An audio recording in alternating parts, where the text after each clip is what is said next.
Hello everyone and welcome to this week's stream. As each time we'll work on Fedora infrastructure applications and try to fix some bugs. There will be some voting involved maybe, if there are enough things for us to work on, but it's likely.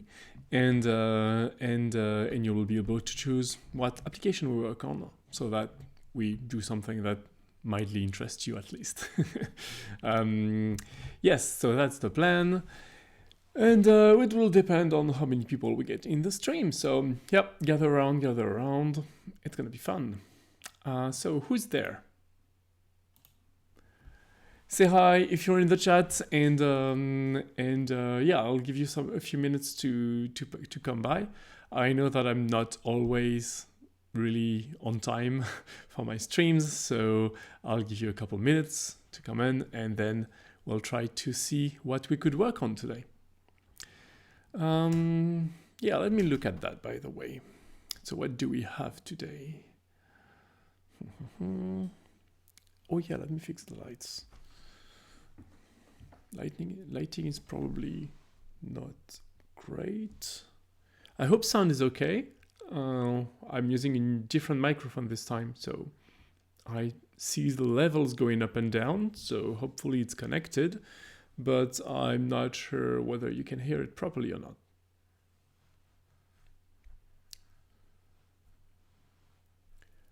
So lighting now.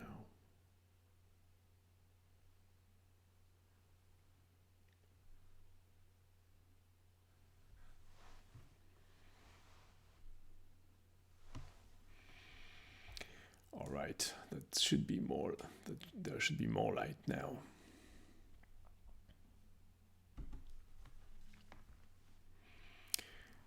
Okay.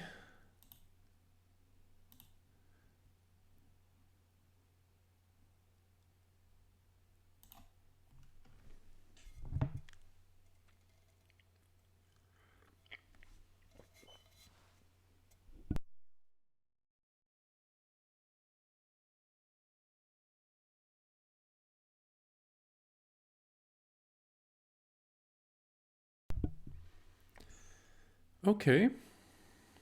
So what do we have here? Let me share my screen so you can have a look at it as well. Hopefully you can see it now. As usual, on the Easy Fixes page. This is the page where we gather all the tickets that have the Easy Fix or the Good First Issue labels on different projects, applications, groups, special interest groups. Ours is Fedora Infra, it's right here, and there are a lot of applications that have tickets opened and ticket with the corresponding labels opened. So let's make a first pass, see what we have here. So Anitya, same thing as usual. This one I think has already been seen. There's already someone that has been working on that, I think. Split out the DB module. It's a refactoring that is, I don't think, as interesting as something else that I could do here. That's documentation. Fed image, fed message, all those are, yeah, they're all going to be replaced. I should remove just the label from those, by the way. Fed image and fed message. Anyway, Fedora meta infrastructure, that's also going to be removed. Fedora messaging, that's an old one. It's been created 4 years ago. And I'm not sure exactly how much time it's going to be to fix it, so I'd rather not delve into that right now. There are some tickets opened on FMN that have been open for a while and haven't changed, but they're still in my short list of tickets that we can work on. The short list being right here.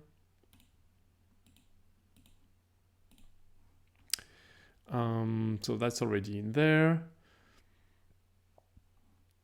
The stuff in FMN is already in my list. It's been there for a while. We could work on that, by the way. It's different from the usual stuff that I do because it's TypeScript this time. It's not Python. So, I mean, that could be interesting. Okay, FreeIPFS, no. Noggin has a very simple UX fix that we could do to lowercase, basically, the username. We can work on that. It would mean that we show how to stand up a Noggin server with the Vagrant configuration, have it hooked up with the rest of the system, tiny stage, etc. The fix itself will be short, but there's going to be a lot of things around it to get to the point where we can fix it. So that's always interesting. Tahrir is being rewritten.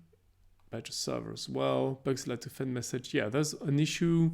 Well, yeah, there's a ticket opened in Bugzilla to fed message because the usernames in Bugzilla are different from the usernames in FAS, Fedora Account System. So there is some translating that has to be done. The ticket is about that. Okay. Mailman 3 fed message plugin, that's going to be, I'll be able to work on that when the Mailman server is updated to RHEL 9, Apple 9, Enterprise Linux 9, whatever, because currently the version of Python is too old and I can't really fix it properly. There is a ticket opened on Maubot Fedora. Maubot Fedora is the Fedora plugin for the Maubot bot server, bot framework, I should say, but anyway. And that's where we cram all the chat commands, such as giving cookies, such as local time, also the on-call set of commands. It's all in there. And there is an enhancements request that has been opened to give a cookie. To emit a message on the fedora-messaging bus when a cookie is given. And that's, of course, a very good idea because then we can have a history of cookies being given in the same place as the rest of our history, and we could award cookies based on that, award badges based on that. That'd be great. So that's definitely one thing that we can work on. Is it on my shortlist? Yes, it is. I don't think there's been new stuff this week that has been labeled good first issue, but if you have an application and you want it to appear in that list, you can do that by looking at the EasyFix page. Let me find that. Where is there it is. Scroll bar. Okay, there is a wiki page for that where you can register your application and it'll show up in this list. There's something about Pagure message as well. Yeah, this one has been worked on by me last week, and it hasn't been closed because the pull request hasn't been merged, but it's there. And there is also something else that we can fix on Pagure message. Pagure messages being the schema package, the further messaging schema package for Pagure. And the other one is something about the when there's a message sent, it used to contain a diff of the change, but it doesn't anymore. So it will be about restoring that. Do I have it on my list? Yes, I do. Okay. Okay, so I think that's all we have. Fedora docs. Okay, quick docs. I do not know what quick docs is.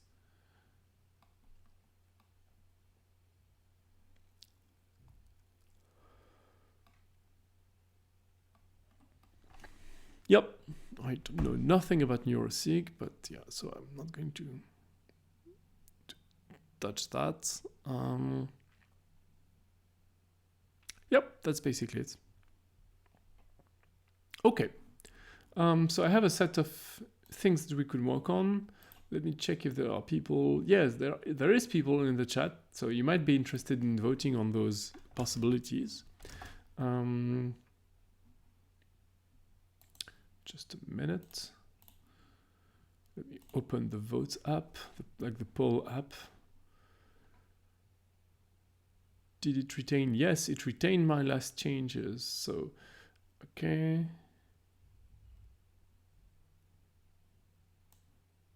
This one can be removed. That was last week's.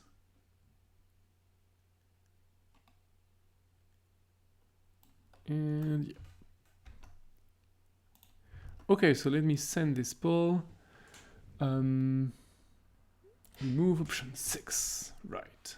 Okay, I'll start the poll. Okay, so you should be able to vote on what you want to be fixing with me. And in the meantime, I'll just wait for you by sipping some tea. But feel free to say hi in the chat. It's always nice to have some interaction, so feel free to do so.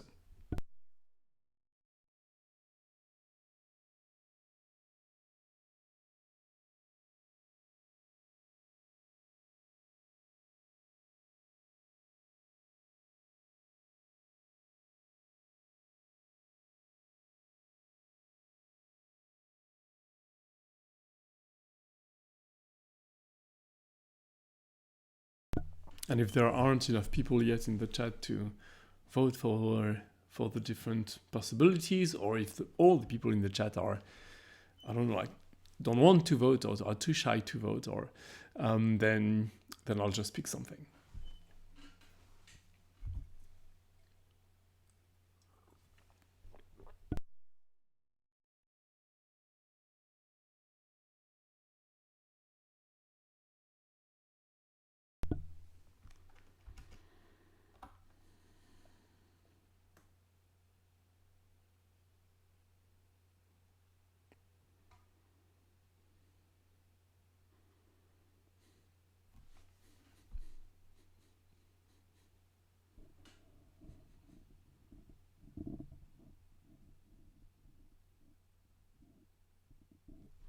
It's very quiet here.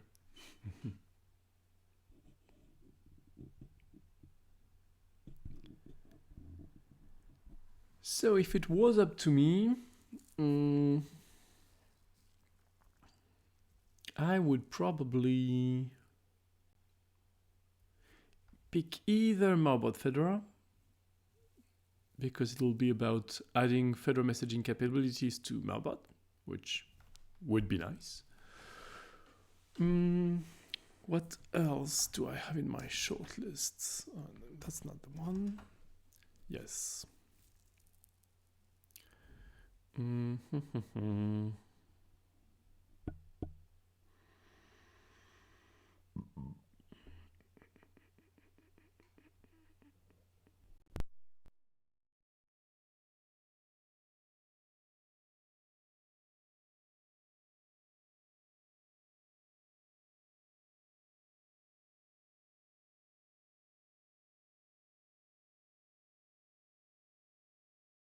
I could fix the Pygure messages thing, but I've been working on that recently, so maybe it's not the best choice. Maybe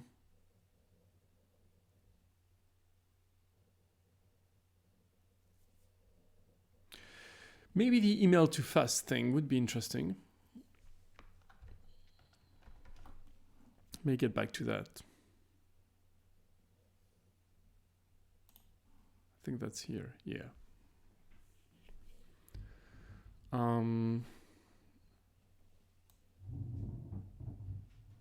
Well, yeah, but that message is an old code base.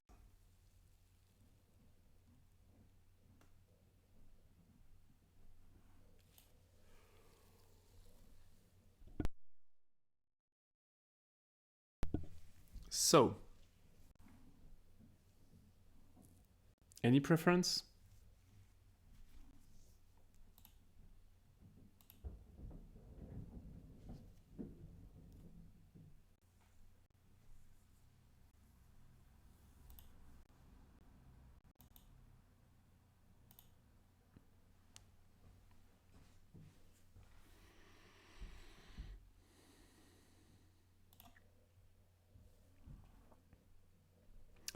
I think I'll go with the Maubot one.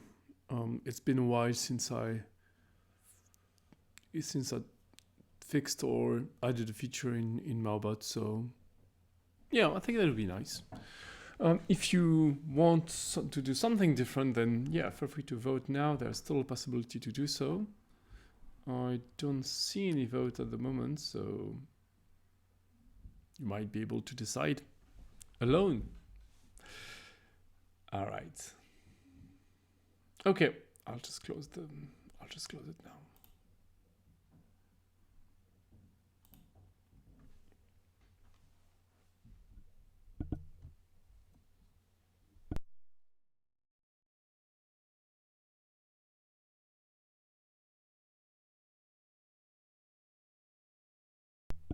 So let's go to the Maubot Fedora issue. Okay, so what is it? Let's have a look at it. So, giving a cookie should emit a message on the fedora-messaging bus. All right, that's clearly a good idea. And yeah, it did that before. Matt says that it definitely want new badges. Okay. And that's Justin, right? Yeah, that's Justin. Okay, so how do we do that? First, let's assign ourselves to the issue. All right, no one else works on that now.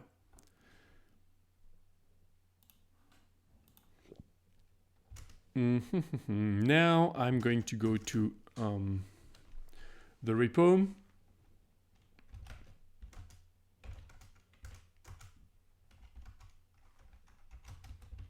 All right, that's where the code base is. Let me make sure that we're at the latest change.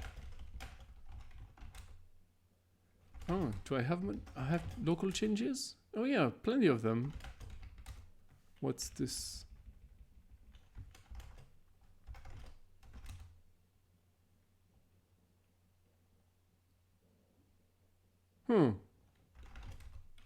What are those changes? Oh yeah, that was me using the, okay, that was me changing the Maubot tests so that they use the new test framework that I've sent as a pull request to the Maubot project, but it's not. So I tested my pull request using this code, and well, not only using this code, but at least using this code, and yeah, so that's the leftovers of that. Let me stash that. All right. Now we can rebase.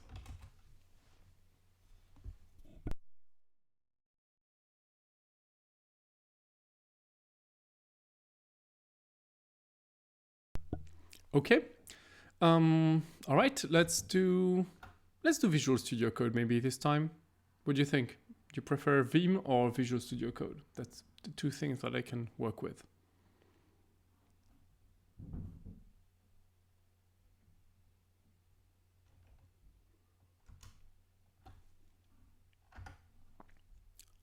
All right, let's go with VS Code.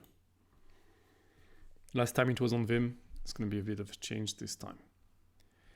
Okay, not the right project. It's fine. Do I have Maubot Fedora? I do not. Okay, that's fine.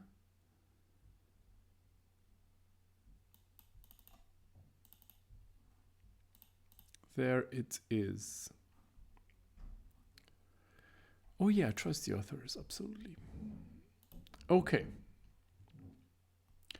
So I'm now in the main branch. I'm going to create a new branch so that I work on my own and on my own branch and not disturb the rest. Create new branch, and we're going to call it fix. What's the name of this fix? 20. Fix 20. Okay, we are in the new feature branch. Okay. So first, let's have a look at the message, like the cookie giving code. It's all in the Fedora directory and then cookie module. And here you see that when we handle message, we mark the message as read, get the user, and give the cookie here, self.give. So all the cookie giving thing is happening in a separate method, which is a good thing because it's called twice. So if we want to send a message, we'll definitely have to hook it to this method. We're not going to overload this method though, so we're going to maybe make a separate one. I am not sure. I don't think that the Maubot Fedora plugin set of plugins is currently capable of sending fedora messaging messages. So we're going to add that, and it may be used by other plugins than the cookie system. So we don't want to make something that it will be very specific to the cookie system. We want to have something more generic. All right, let's get to it. First is going to be, I'm going to go to the documentation actually. So if I go to fedora-messaging.readerdocs.io, here there is a publishing documentation. There's a quick start, publishing. Okay. All right, so where should I start?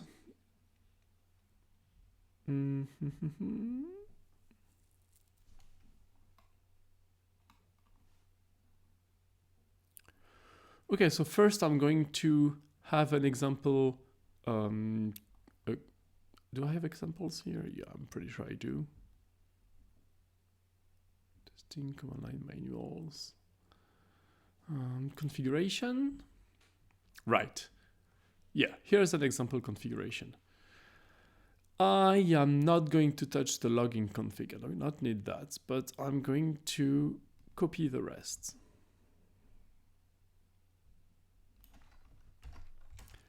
And I'll put it in a Fedora messaging configuration here. Create a new file, thank you. And that's fedora-messaging.tuml.example because I'm just going to give here an example. Okay, callback is definitely not that. There is no callback right now because I'm just sending messages.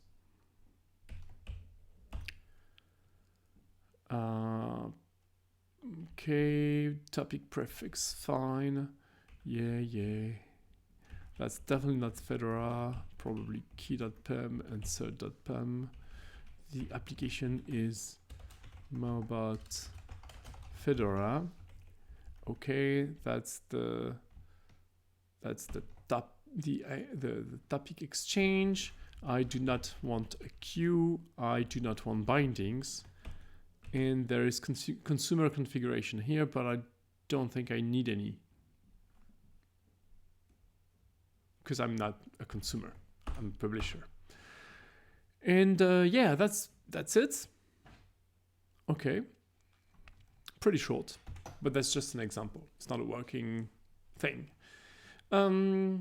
Okay, yeah, first thing I need to do is add the dependency, of course. I'm going to do it with Poetry.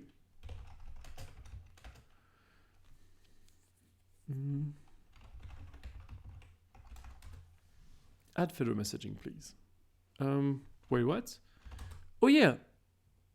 Right, I'm not actually using Poetry because this is not a Python module that can be published. So I'm gonna add it to the requirements.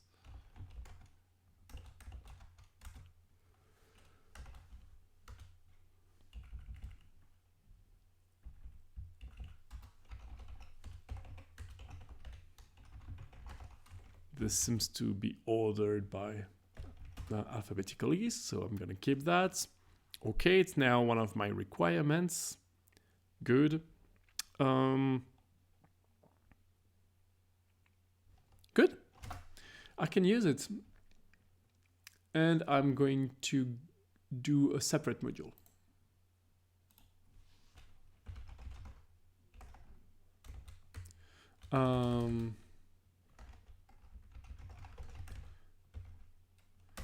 That's going to be maybe not notifications, but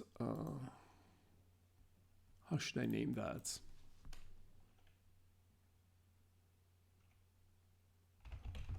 Maybe fed message? I don't know.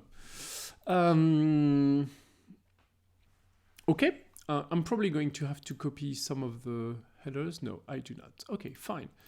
Okay, so how do I make a publisher in fedora-messaging? Well, I go to the documentation and I go to publishing. And it says that I need to create a message. So it's going to come from fedora-messaging message. Fine. Where am I? I'm here. Fedora-messaging. Fine. Then I will need to craft a message.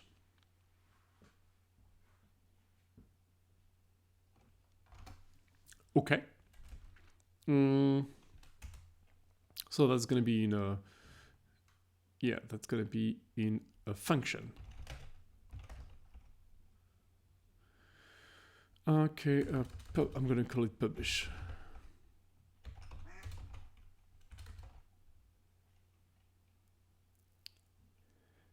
Hell is the superfruits. That is, I'm not sure exactly what you mean by that.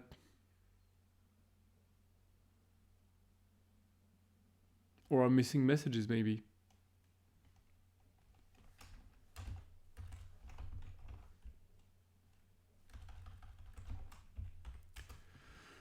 And the API is pretty simple. You build the message. So I'm going to expect a message here.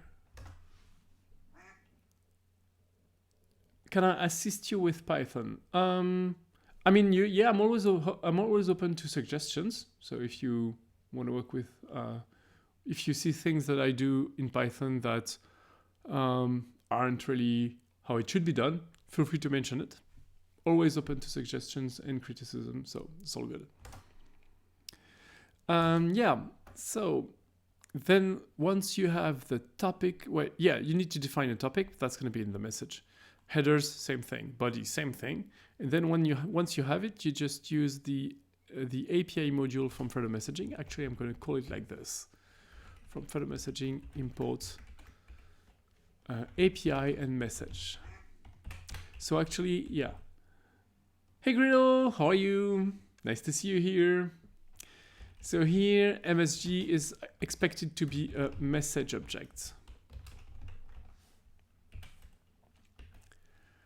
Right, and then I can just call api.send, I think, api.publish, the message. The thing is,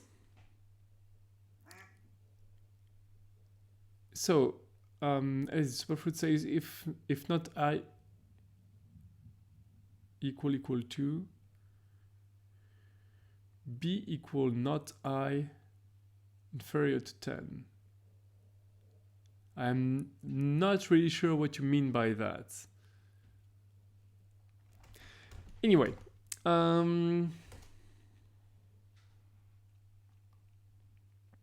it should be all in theory, except in practice, it's more. So it is needlessly complex to infer the result of a Boolean operation. The operation should be made instead. Yes.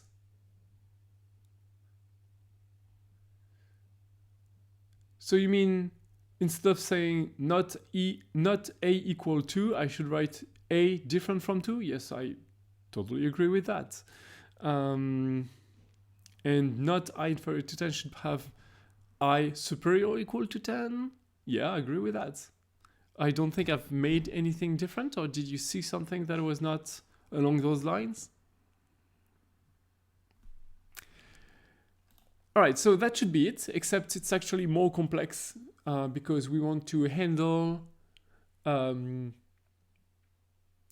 we are in an async function here, right? Everything is async, so when I call that, I'm actually doing a sync call by doing api.publish. So I want to wrap this into an async thread call. So for that, I'm going to look at how it's done in FMN, because that's a good example.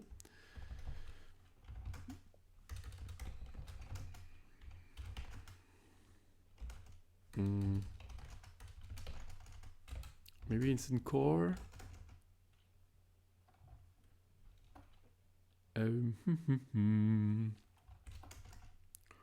Where is it? Let's check for probably, oh yeah, API and messaging.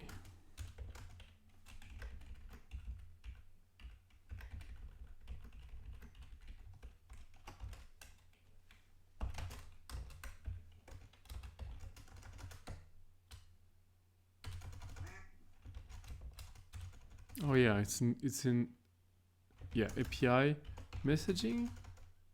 No.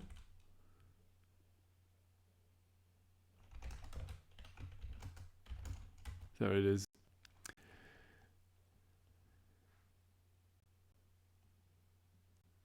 Does scrolling horizontally to see a full line of code lower readability? Is that a quiz? Yes. So I should wrap my lines at something reasonable, like 100 characters maybe.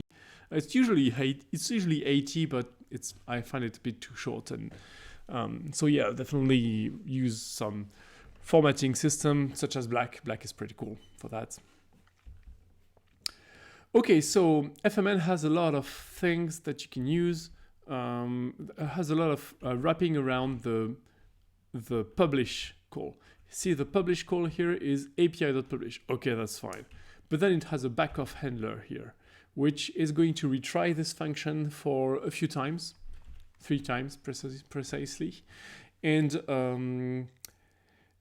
log messages when there are things that like when it's not publishing correctly. And then this wrapper, so this publish with a big decorator on it, is then wrapped in the run in thread pool method that comes with async.io. So it's going to run all that in the thread. So I'm going to pretty much copy this whole thing because it's pretty good. I should actually pull that in fedora-messaging, but for now it's going to have to do. And then that's the short publish, and then background tasks is not something that we're going to use. Okay, so here there's a lot of things. This publish message is actually the same type.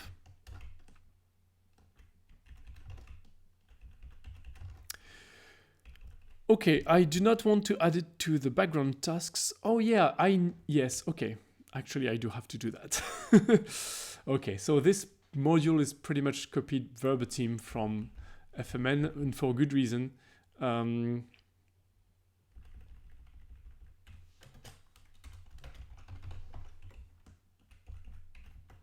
We have everything we want here. So running thread pull from fast API, definitely not. But there is something like this in async.io. And I think, let me check the docs. Async.io, thank you. There is a thread pull, it's run in executor, I think.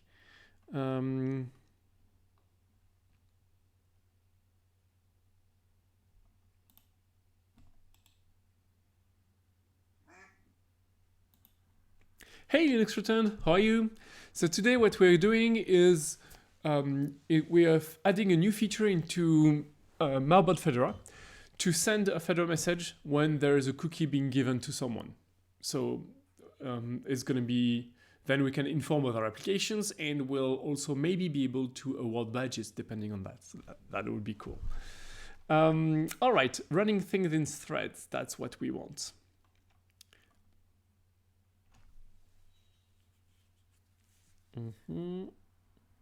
Async.io to thread. I don't think that's what we want.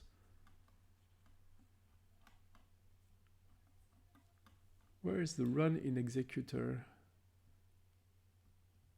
Running task concurrently. No.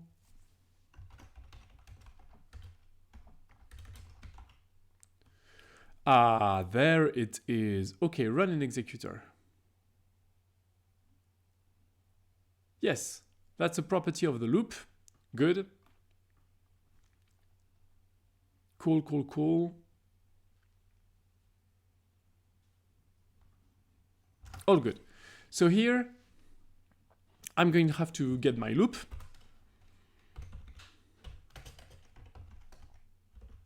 Get running loop. Thank you. And then instead of doing run in thread pool, it's going to be loop.run in executor. And the first argument is none because that's default executor. Second argument is publish. Third argument, so it's the method. And then we have all the arguments that are going to be given to this function, except they need to be args, not keyword arguments. Okay, so I think that's it. And there's async.io.create task that is wrapping it.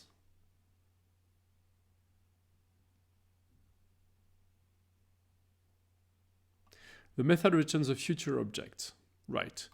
And I'm creating a task from it, and then adding it to a list of background tasks, and then removing it when the task, removing it from the set once the task is done. Why do I do that? Well, it's all in the comment here. If you just do a create task and not care about the results, it's going to generate a special sort of variable that might be garbage collected at the end of this method when the method finished. And if it's garbage collected, then the task is going to be destroyed. So, hey Strasbourg, do I pronounce this right? Crossbow? Oh, crossbow. Yeah. Oh, okay, crossbow. Hi, how are you?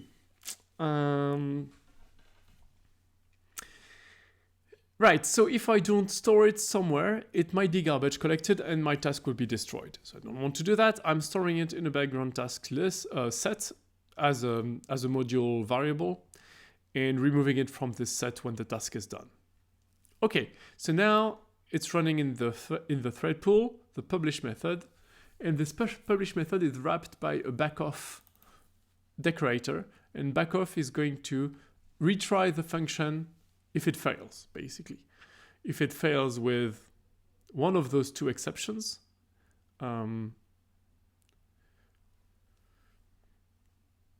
if it fails with one of those two exceptions, it's going to retry it. Otherwise, it's just going to it's just going to let the trace back flow, and go up the stack. I think that's pretty good. We just need the backoff module that has not been added as a dependency yet, but we can do that. And to add as a dependency, we need to add it to requirements.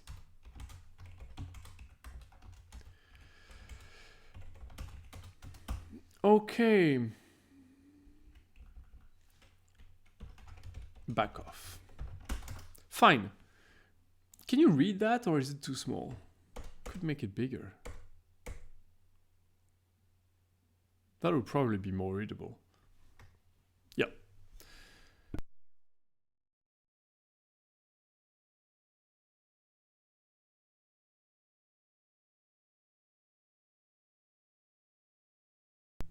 Okay. I have a logger, that's all good. All right, so I have this now. So if I'm a cookie, if I'm giving a cookie, so question from Crossbow is, how much is Python used in Fedora and Red Hat? Seems like they're pushing for Go. Well, Red Hat and Fedora, especially Fedora, has a long history of using Python. Like, it was the main tool used for system administration tools in Fedora for as long as I can remember. So it's been the main language used for system administration, and also small GUI apps for configuring things on your system for at least 20 years. So it's pretty, it has very good foothold, I should say. I'm not sure they're going to be moving to Go anytime soon. There are other things that that might be requiring Python, requiring Go or being written in Go and adopted by Fedora and Red Hat. Do you have specific tools in mind?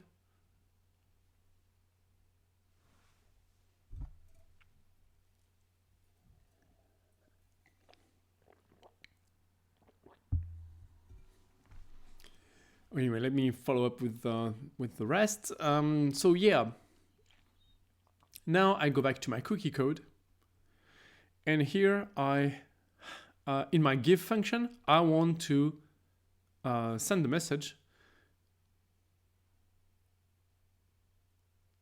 I want to send the message here when it has happened. So here I'm going to craft a new message. It's going to be, I'm going to import the message from fedora-messaging.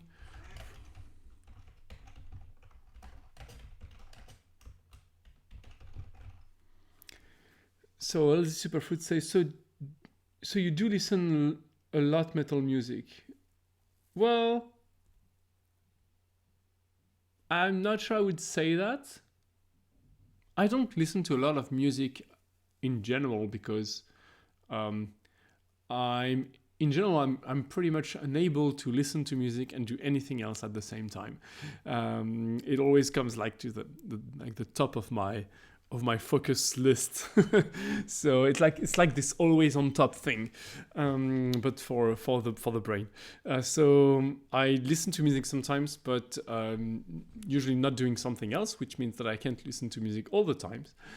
So I don't listen to a lot of music, but I do quite like some metal, yeah. But I'm not sure where you read that because I don't think I've mentioned that anywhere. So Crossbow said that he randomly spots newer, I suppose it's a newer project using Go container stuff like Podman Toolbox. That's possible, yeah. It's very possible. I think Docker is written in Go, so maybe that has been an idea for the Podman people to write their stuff, to write it in Go. I did not know that Podman was written in Go, but that might very well be. I personally don't have an opinion on what Go is worth as a language.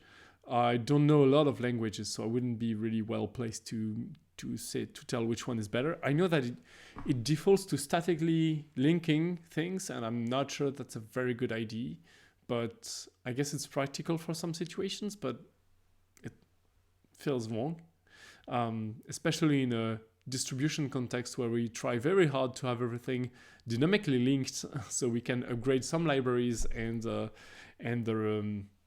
upgrade all the tools using them, all the application using them at the same time. So, but I mean, I really don't know Go that well. I'm just surprised by this, but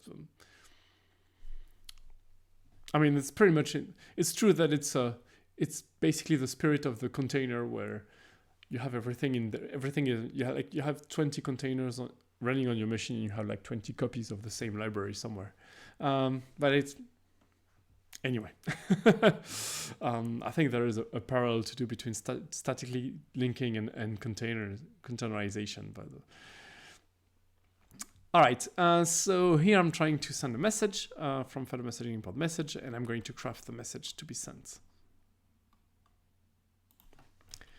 I'm instantiating the message object. Let me choose a topic. Topic is going to be Maubot.cookie, maybe? .give.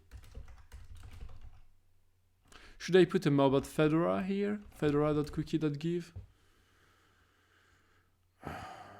I don't expect there will be other Maubot plugins that will send a Fedora message, and this message would be about giving a cookie. But No, you're not. Yeah, hey, Crossbow says, thanks for answering. I'm not distracting. Hope I'm not distracting you from your work. You're not, and I'm here to have interactions with people, so it's all good. You can ask any type of questions. I mean, you could. It has happened that people have lengthy discussion on the type of tea that I was drinking, or the name of Toothless right here in the background. I don't know if you can see that. Yeah, right here. Or the name of Toothless in different languages. So it's all good. We're here to hang out and do some work, but also have fun. And I'm happy to answer questions. So yeah, no worries. All right, so I'm sending a message here. I think it's pretty safe not to include the Fedora subtopic here, because if it's about cookies and it's sent to the fedora-messaging bus, then I'm pretty sure that we would know about such plugins and we'll try not to have them conflict. So I think it's maubot.cookie.give is fine as a topic. .v1. Always good to have a version on your topics. Always do that. It's always better. It's going to make it much easier to upgrade your schemas and deprecate all those schemas. And the body is going to be everything that I know about this cookie being given. So what do I know? I know there's a from.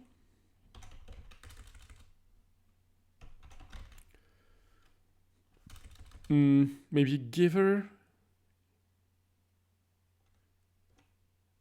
Like sender. From user, recipient maybe would be to user.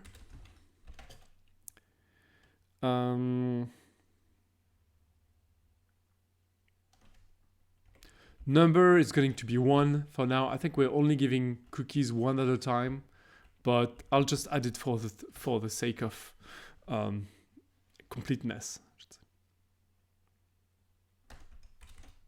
Or should I just have the total there?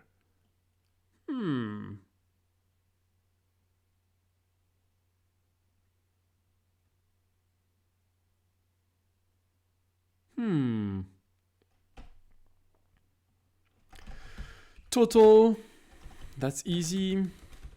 Then what? Current release? Fedora release. Fedora release is going to be my current release value. And then I have the number of cookies given during this current release. Total in release, which is going to be this number by release, current release, or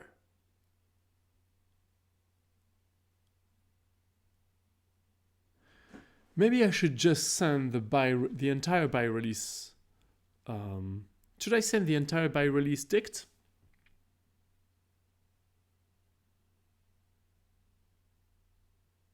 Nah, maybe not. I mean, I'm tempted to send more information so people know people have ideas on what to do with them. Yeah, I mean, that's going to end up in a batch, right? So we might want to have something. Yeah, let's total is the total number, fedora release, and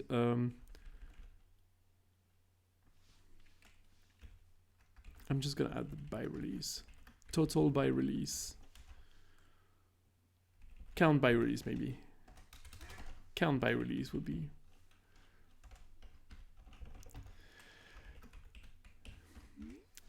Hey, so Crossbow asks what my position is in Fedora. Well, it's a long story because I've been contributing to Fedora for a long time with not always the same level of contribution, of course, but it's been quite a while. I think I could start answering that by saying that I'm now in the member of a team called CPE, that for Community Platform Engineering, that is so it's a team of like maybe around 40 people that are paid by Red Hat to work on Fedora, on the infrastructure of Fedora.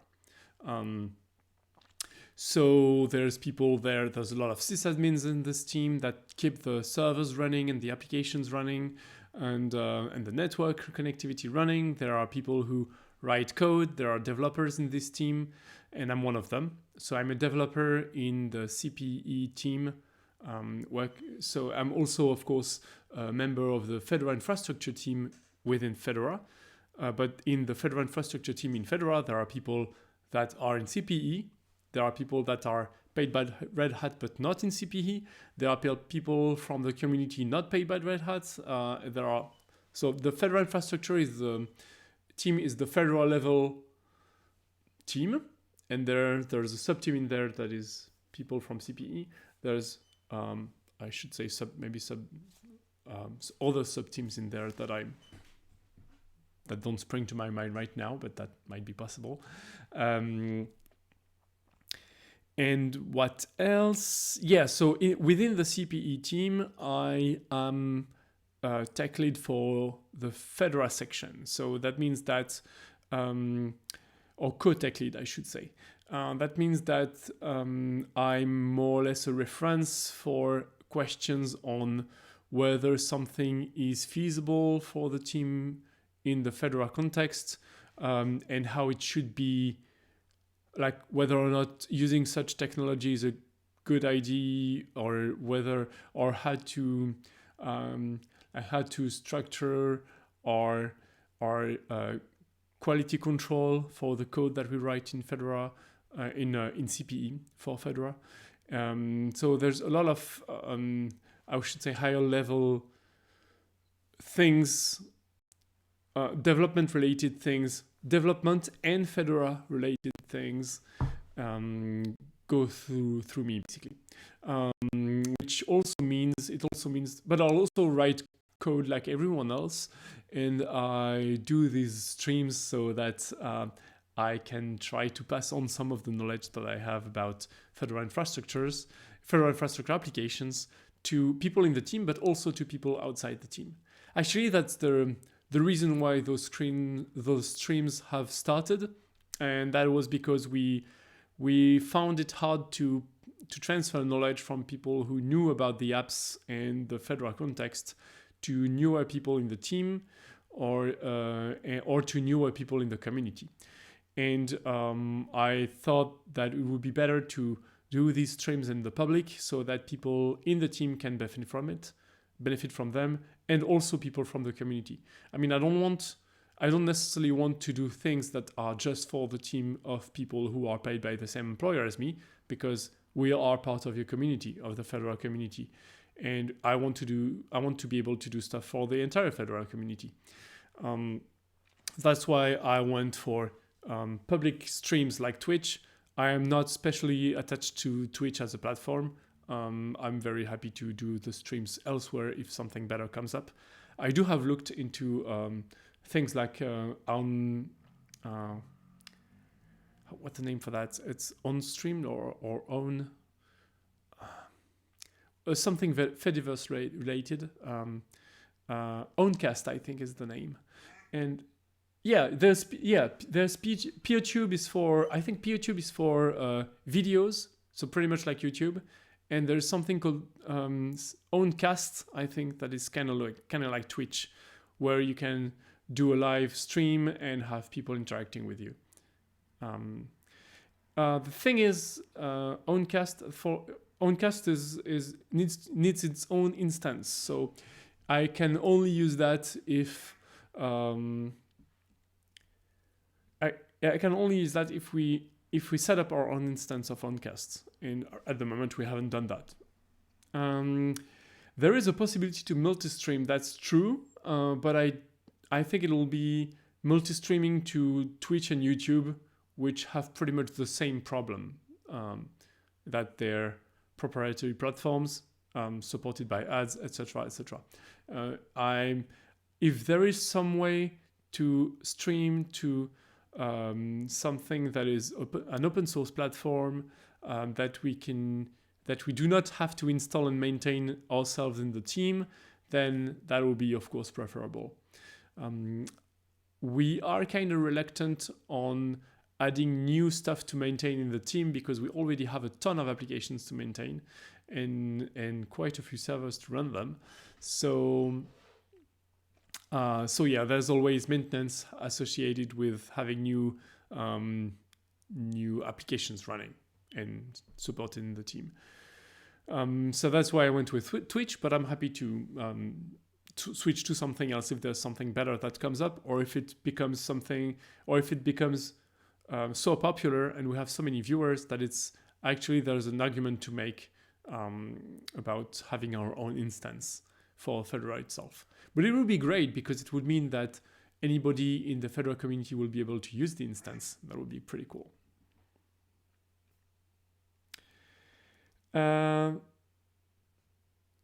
So in Linux regions, so that's why we moved to some open core SaaS like GitLab. So there's quite some delay between when I say something and when it.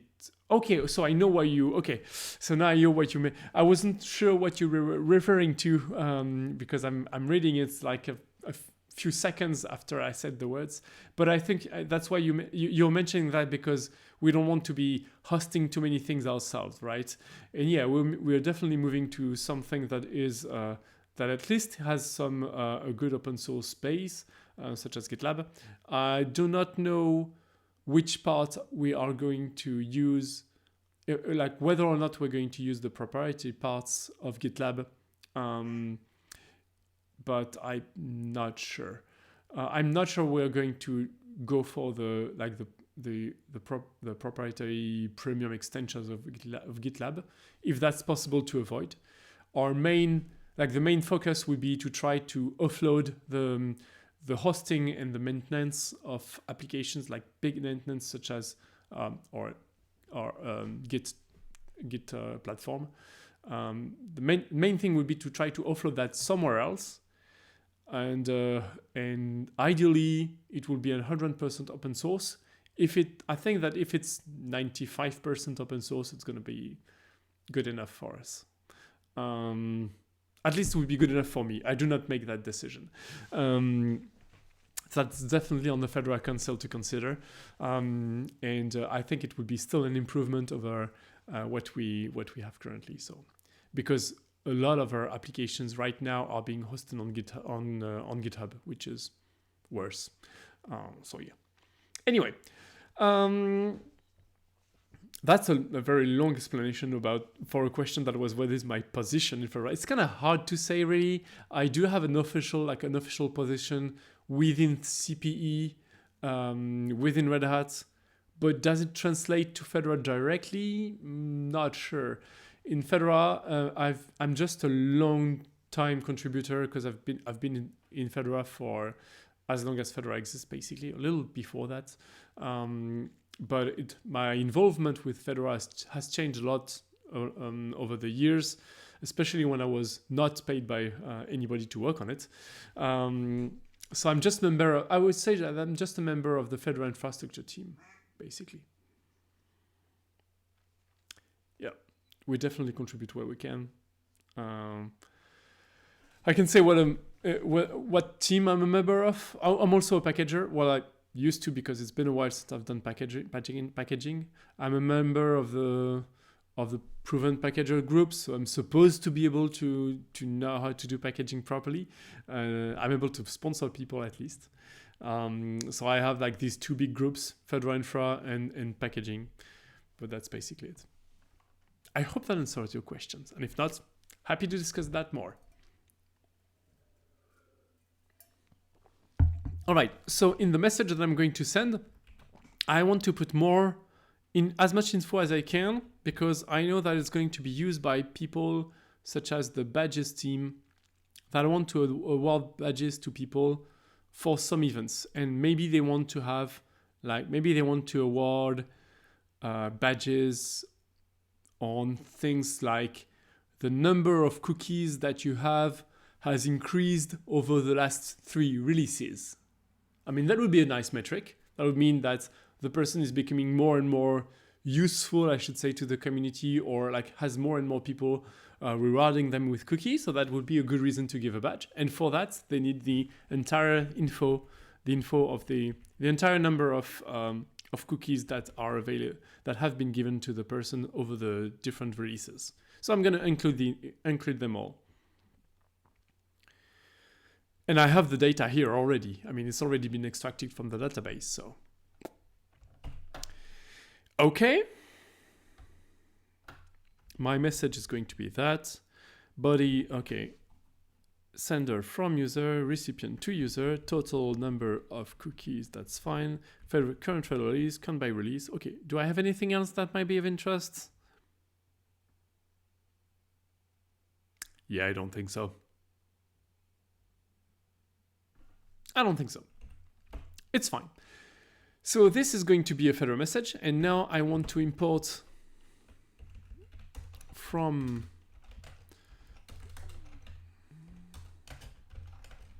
import publish, and I'm going to publish this fedora message.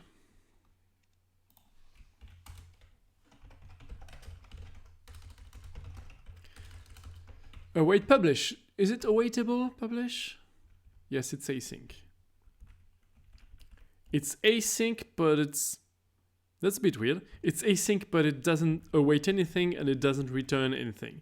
So it's not actually async, but it's fine. We'll just pretend that it's async for now, and maybe later if we want to add some actual await stuff in there, we wouldn't have to change the signature of the function. That's always a plus. Publish the fedora message. Okay, there it is. So I'm not very satisfied with this because like it's a long way to create a message. I should write a schema for this. Don't you think? Yeah, of course I should write a schema. I mean, that would work, but it's not really pretty.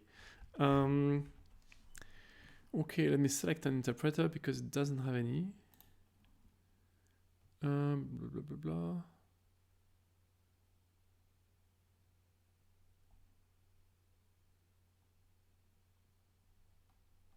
I'm just going to pick one from the file system. Talks. What do I have in the talks? Pi 311 maybe? Would that work? So Crossbow says, I'm not a Fedora user, but sometimes checking VM Fedora things. Yeah, sure. Of course, we publish them. That's why they're here. So yeah, feel free to. What do you use as a Linux distribution, Crossbow?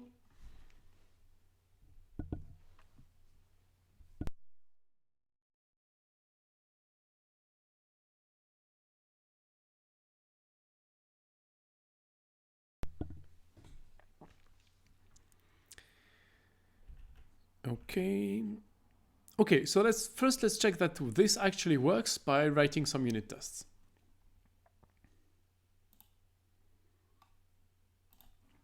So now I have a test here that sends cookies.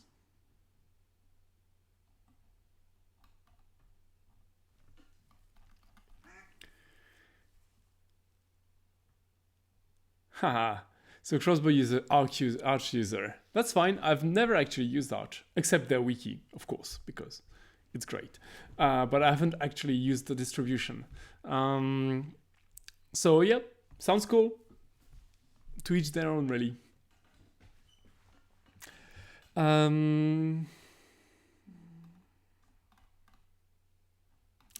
right. So fedora messaging comes with a tool, like a wrapper, that will mock the sending of the message themselves. Sorry, let me add that. I'm not sure I'm going to be able to use it actually. Maybe I should just, yeah. How is it done in FMN? I think FMN doesn't, I think FMN just mocks the entire thing. So tests, API, test messaging maybe?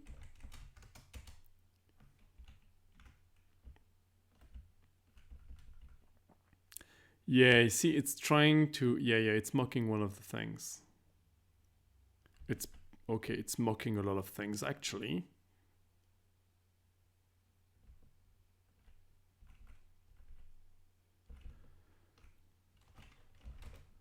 Yeah, we can do that.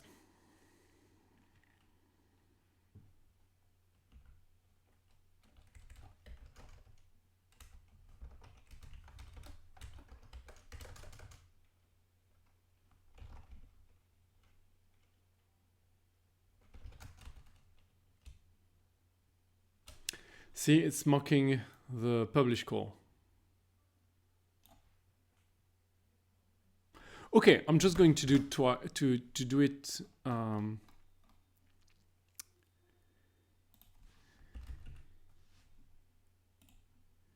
gonna add a fixture here. And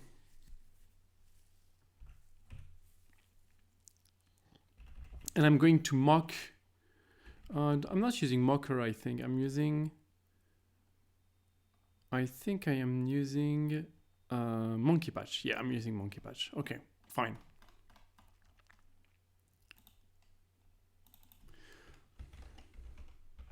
Not as useful, but that's one less dependency. Okay, so I'm going to create or just monkey patch it maybe.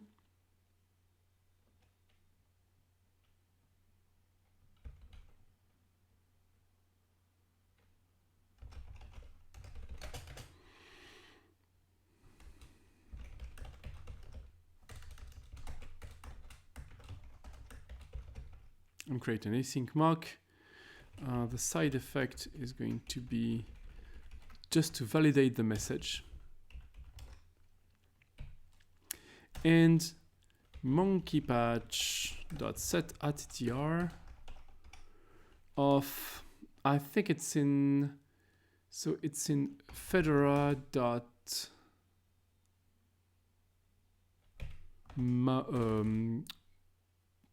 cookie, I suppose. Cookies, right? Cookie dot publish.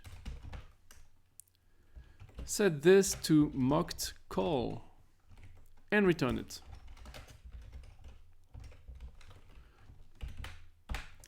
Okay, so I have now this publish fixture that I can use here. And it's going to be, so here when I do that, I can then check that publish has been called once, has been called with I thought called once, and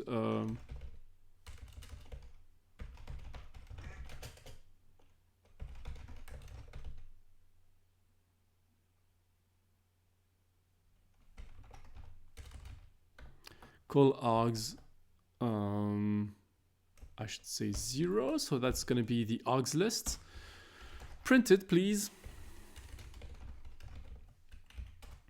And just fail so that I can see the result. So Crossbow says, I've tried a couple distros as a beginner, then want to learn more about Linux, so I go with Forge. Totally legit. And now I'm stuck there. I think to switch for some more mainstream distro, but everything still works, so no need for a change. And you're totally right. I mean, if you got your bearings there, like you know how things work, and you have your how should I say that in English? But you have like your your landmarks that you know, and you can orient it with those in Arch. It's fine. I mean, it works. That's good.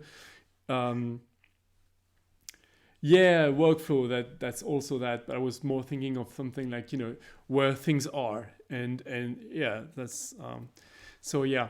So yeah, sure. Of course, I haven't really experimented with different distros recently.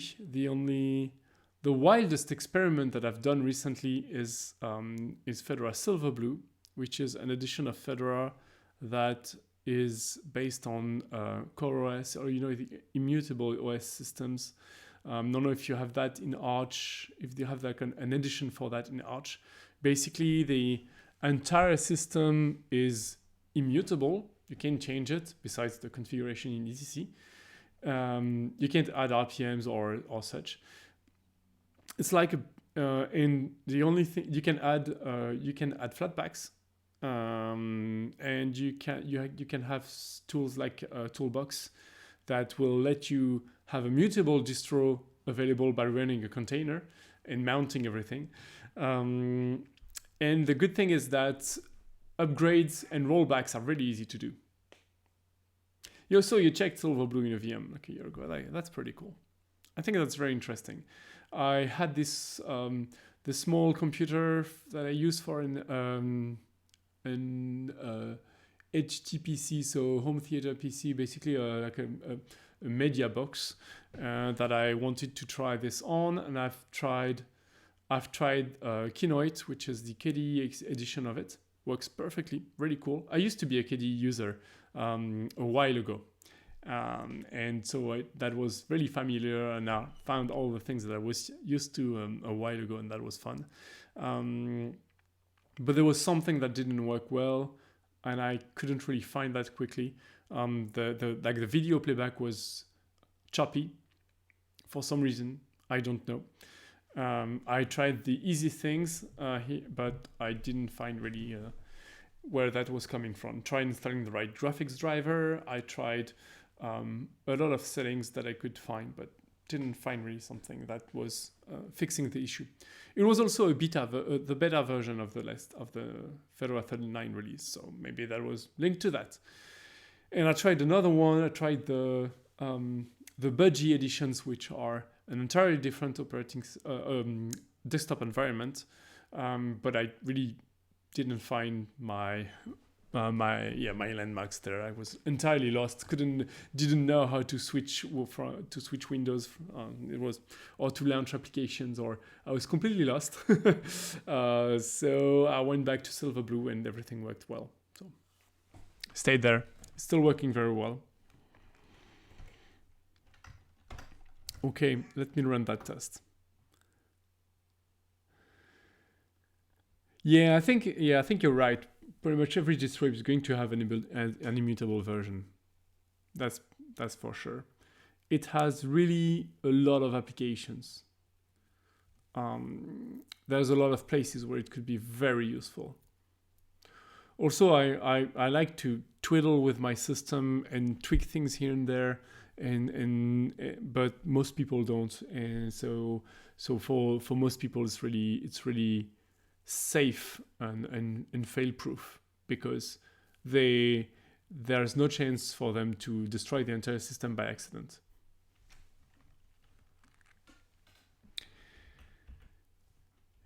Okay, let me try to run that test.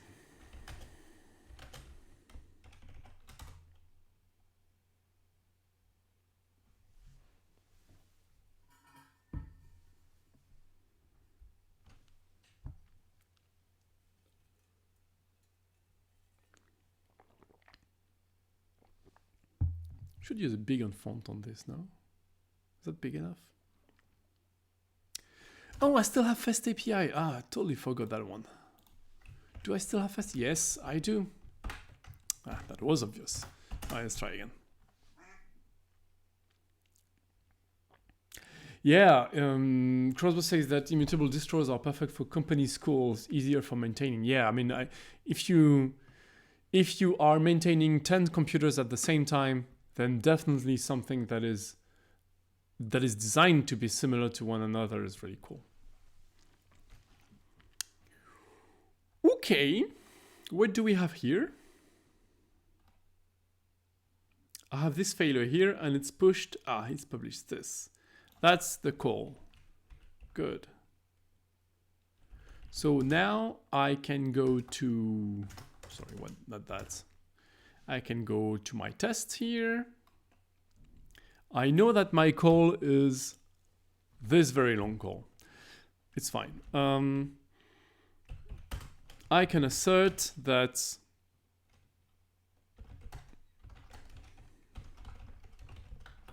first argument is going to be a message.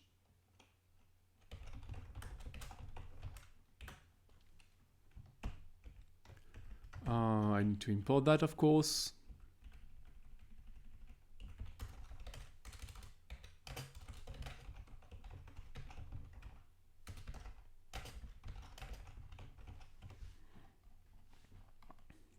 Right. So this definitely has to be a message. And now I want to check the topic. Assert. So MSG equal my publish call. Actually, this could be here. And I could assert the thing here. Fine. Assert msg.topic is this very long, this topic right here.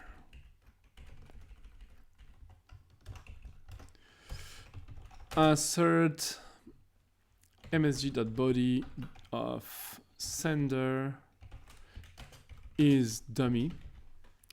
What's my recipient foobar?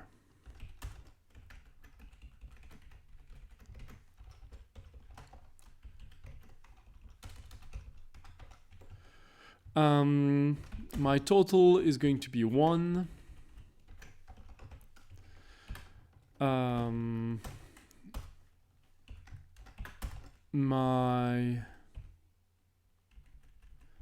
The count by, yeah, that's the rest. I could assert the entire body, I mean, that would work, or no? Yeah, that would work. Okay, you know, I'm gonna do things more easily.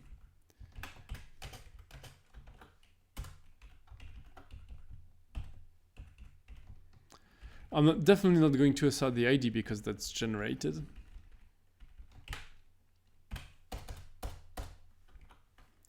There it is. It's not very pretty, but it's fine. I have black. It's going to reformat everything for me. Okay. Okay, that's good. Now what else? There's something that fails here, but I'll check that later.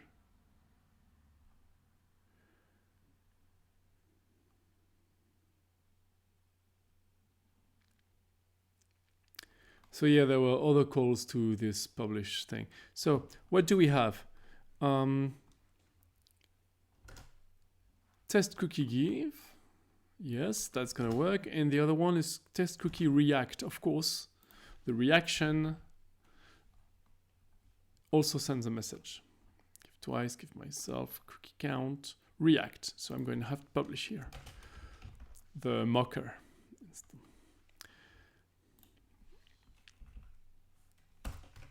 Publish set called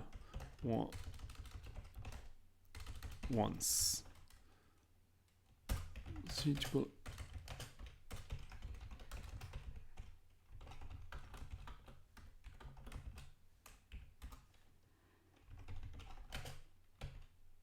Yeah, I don't need to check all that. Just make sure that publish has been called.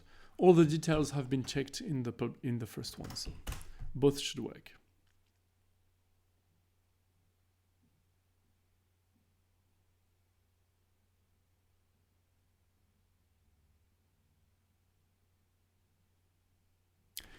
Okay, and now all my tests pass. That's good, but it's not enough. It's not enough because I would actually prefer not to write this very long message instantiation here. Here, I could do that, that will work, but I would prefer to have a specific message class. And for that, I need a schema. And there are ways to write schemas. One of them, and I'm going to use the cookie cutter template because that's really practical. So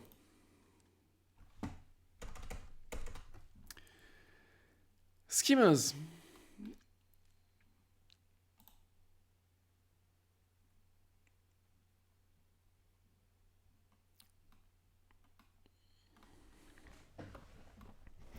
There is a template, I think. It has... Where is the cookie cutter template? I think it's documented here. Conventions, blah, blah, blah. Okay. Upgrade. Ah, there it is. I'm going to use that to make a message schema for Maubot Fedora. So,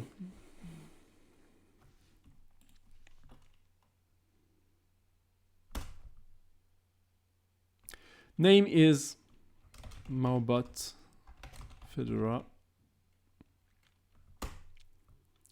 Slug is going to be, yeah, I think it's Maubot Fedora.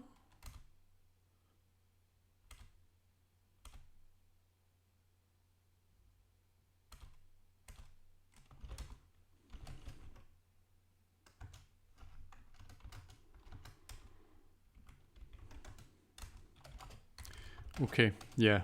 It has appended messages at the end, so that's good.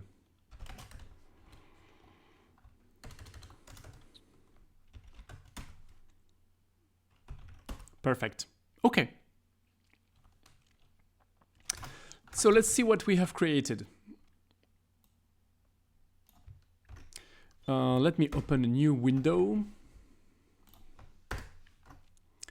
and open the directory. It's in Fedora. It's in libs, Maubot, Fedora messages. That's the one. Okay. Oh yes, I do trust the author. Okay. Okay. So what do I have here? I have this main Maubot Fedora messages package that contains not much. There is a base message and a thing message. What do I need here? That doesn't really exist, but it's fine. I can just remove the app icon, or should I? Yeah, I'm not sure. I'll deal with that later.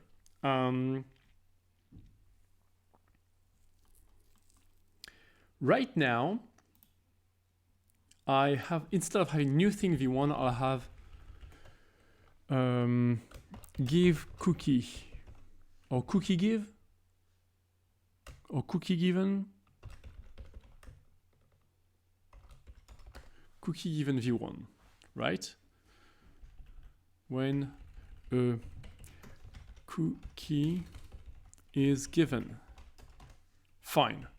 And the topic, let me pass the whole thing that I had before. Topic is going to be Maubot dot cookie dot give dot v1. That's my topic. Body schema is this. So it has, as a property, it has, yeah, instead of sender, I should really have agent. It's kind of a standard.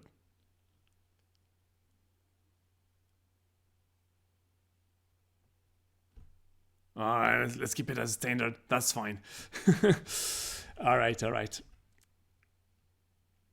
Nah, sender is just more logical to have it. So sender is a string. Then we have, what else do we have? Recipient is going to be a string.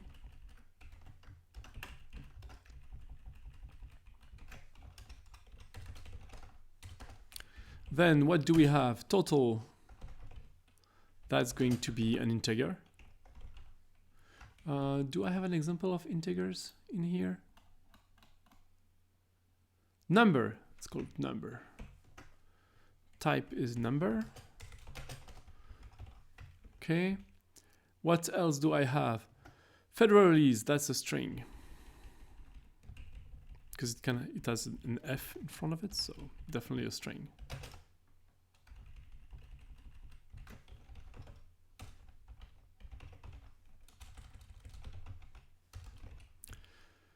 Oh, it's an underscore. It's a bit weird, but let's keep it. And then count by release, that's a dict.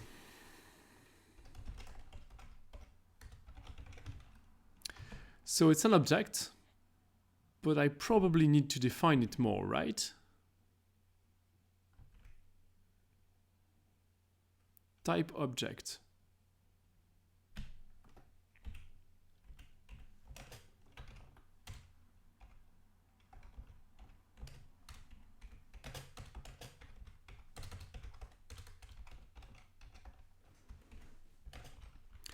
And this object has properties.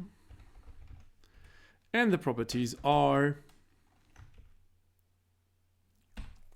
So what am I going to have in this? I'm going to have... I know it has been printed before. Yes. String and a number. Right? Right.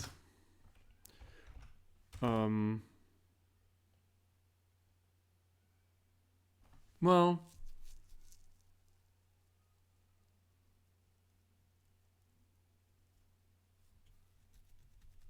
I don't know actually what are the keys that are going to be there. I should have something more generic, like no properties thing, just object, because I don't really know.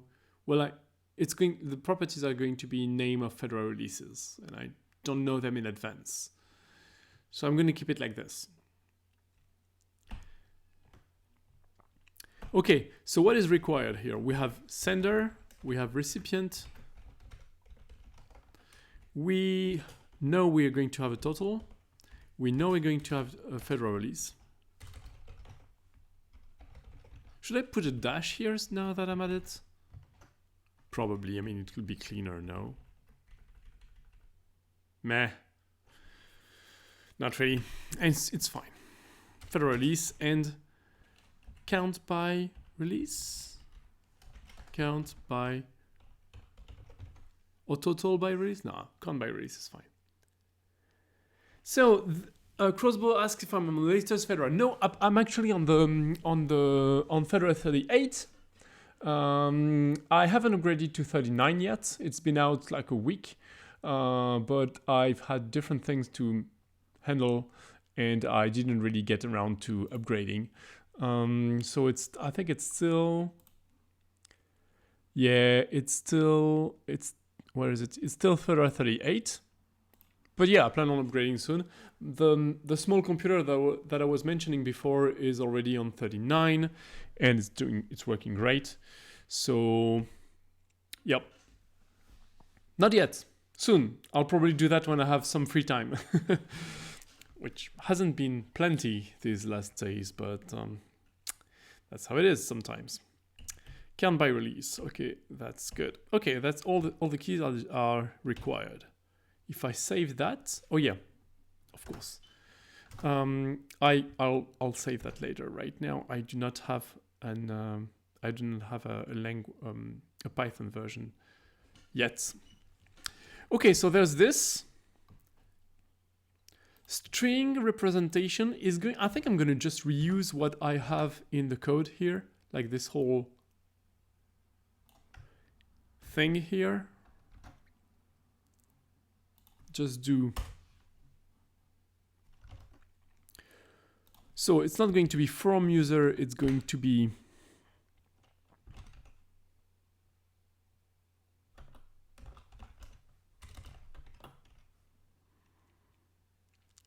sender, right? Gave a cookie to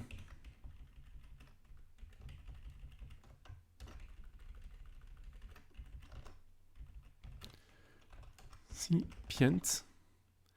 They now have total cookies, and the other one is more complex, but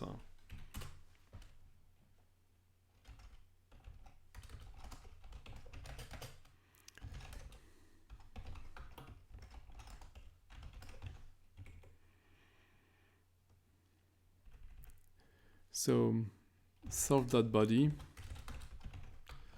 of count by release.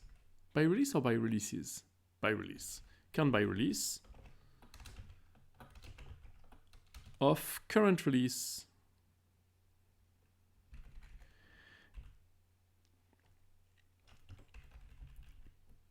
yeah, that should work. It's of course not really pretty. That's probably too long a line. Just 100.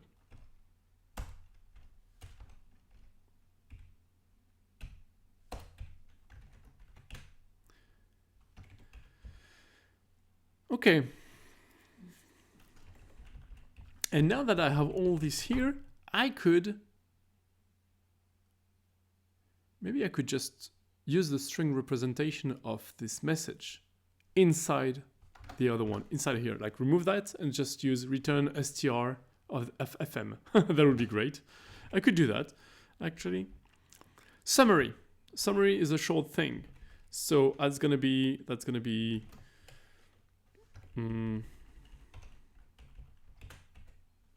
self.body.sender. Crossbow asks, how often do upgrades broke?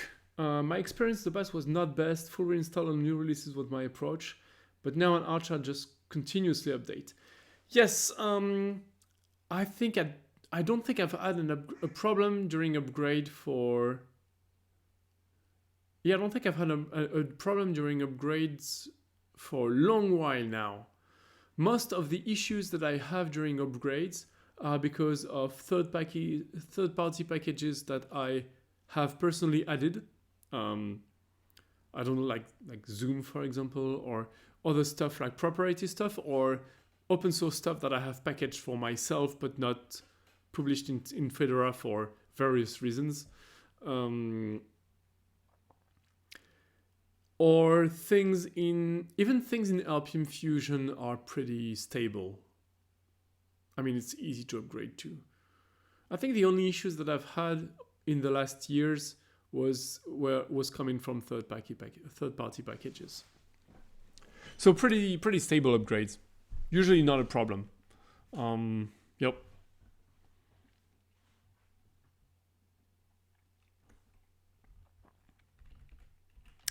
It's not that I expect a lot of problems when upgraded. It's more that it's going to take some time, and that's time when I have to be at home, close to the computer, but not using the computer, and also close all my things and reopen them afterwards. And it's just I haven't taken the time to do this actually. Okay, sender gave a cookie to recipient.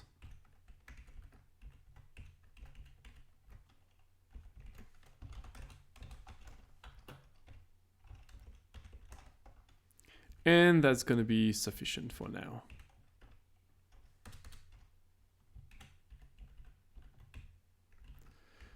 So sender here, that's going to be single quotes. And that's a pretty good summary. Okay.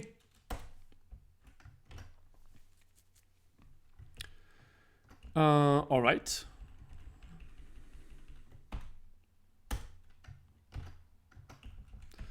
Thing schema is not something that I use. Schema URL is this.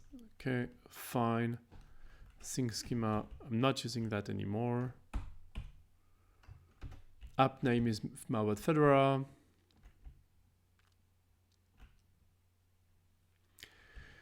So usernames are going to be, yeah, I need to change that, of course. Agent name.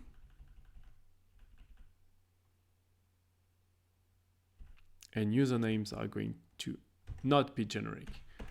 That's going to be specific to this one. So agent name here is actually the sender, right? And I know that there is a sender, so I don't have to use get here. I can use just the key access. Usernames are going to be the agent name and self.body recipient. That's the list of affected users.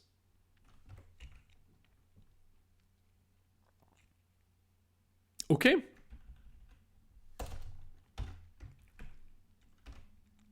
And the rest can stay empty.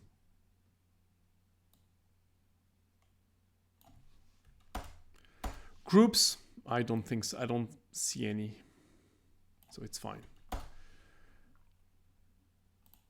URL, I don't think that's gonna have, there's going to be a URL here anyway, so let's remove it. So there's a message by the Volpon says, I'm new, I really like what you're doing. It's better to instantiate variable self.body, whatever, and call that in the F string you're using. I think it's more efficient. So I think that was related to this here. So self.body and call that in the F string. Well, that's what I'm doing here.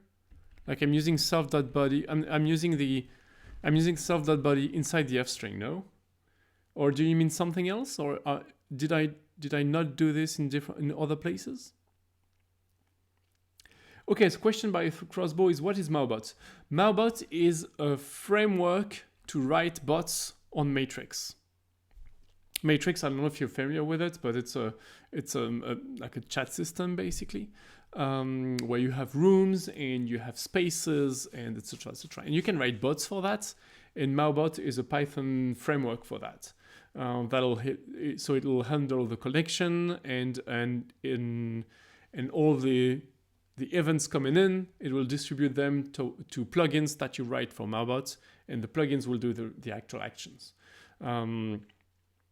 I don't know if you've written already a bot for like Discord or other stuff, but yeah, that's basically the same thing. And we have a bot on the Fedora channels on our Matrix instance, and it uses a Fedora specific plugin that has a lot of Fedora specific things in there, and that's the thing that we're editing right now. So the Volpon says sub methods could be improved. In summary, for example, could it be given a variable somebody? Okay, I see. So you would like to, you would prefer me doing something like this: sender equal self.body of this. Oopsie. And use just sender inside the F string.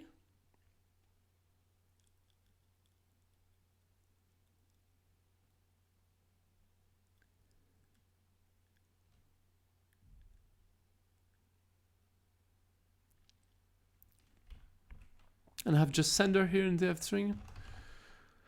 I mean, my opinion is both work. I'm not sure whether one is more efficient than another, but unless I am working on a piece of code that needs to be very, very efficient, and there are some parts where that's the case in FMN, for example, I will optimize for maintenance. Clarity of maintenance, clarity of code. That's going to be my main concern. Make sure that everything is clear and everything is understandable. For me, is more important than making sure that it's performing as fast as possible. In that situation, in most situations. So the idea, if I use this class method multiple times, instead developer wait for it. Yep, I agree. I am not really instantiating it multiple times in the same function. The only one that I do is currently release, and that's I already have made its own variable. I know that's right. So I know that self.body.sender is going to be available as self.agent name. So I could put it here. I could here have self.agent name, but that's a property. That's a property. So it's going to be pretty much as efficient because it's just going to call that function. If we wanted to have something more efficient, I would have to cache it using something like cache property from the func tools. I think it's in func tools in Python.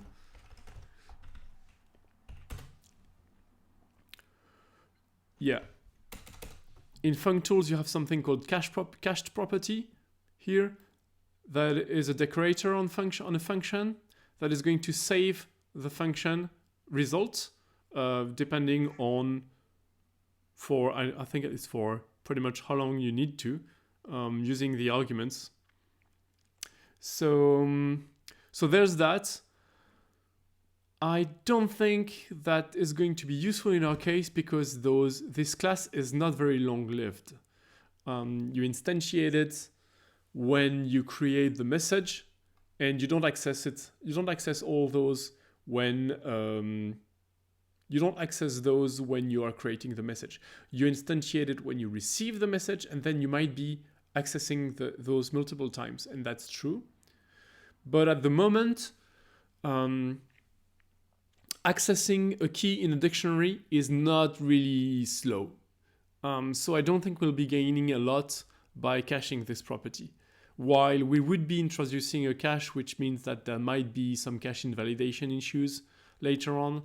So for example, I must be sure that the cache is local to the instance and not to the class, because otherwise it will be shared between different instances of the same class. And I don't want to go into this sort of problems right now. While it will just be optimizing the access to a dictionary, which is already pretty fast in Python. So yeah, I could have an agent name here. That would work.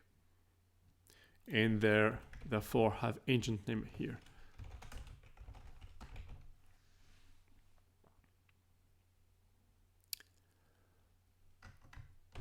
Okay. Right, I think I'm ready to run poetry install on this. Where am I? I need a different screen. Not Maubot. Oh yeah, I'm on Maubot. Right. Maubot fedora-message. Right. What do I have in the Py project?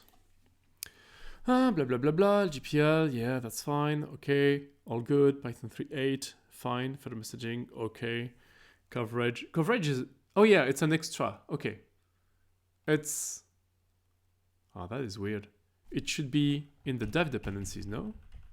Yeah, that definitely should be in the dev dependencies, it has nothing to do in the main dependencies. I should definitely fix the cookie getter template. That is wrong, of course. It's not maubot.fedora.new, it's maubot.cookie.give. Cookie.give.view1. And that's not in thing, that's in cookie. Right? Oh, no, it's still called thing. All right, let's change that.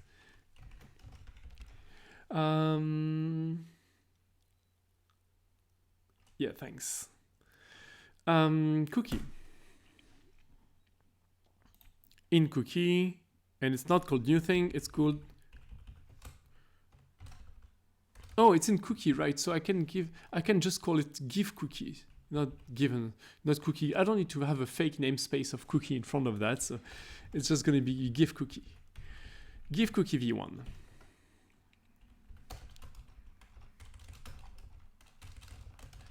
Give cookie v1. Fine. Lang length. All right, all this is not necessary right now. Right, there is in the init, I think I'm still imported from thing. Right.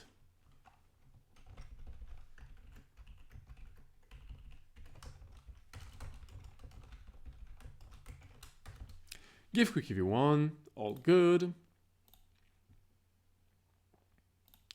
Let's just redo licenses. That's nothing to worry about for now. Blah, blah, blah, blah, blah. Min version, really? That's weird. Anyway. Oh yeah, I don't need to have that. I will just... yeah, I'm pretty sure that I have on my system, I have a poetry version that is above that, so I'm just going to whitelist it. Hello, lists. Commands. Poetry. So it's going to be poetry install, poetry run, blah, blah, blah, blah, blah, blah, blah. Sounds good.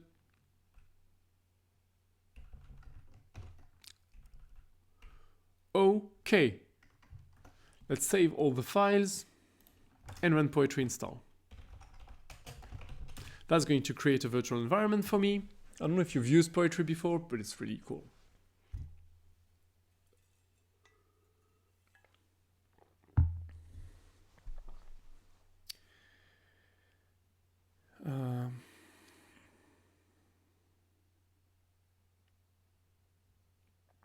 Okay, installing dependencies, all good.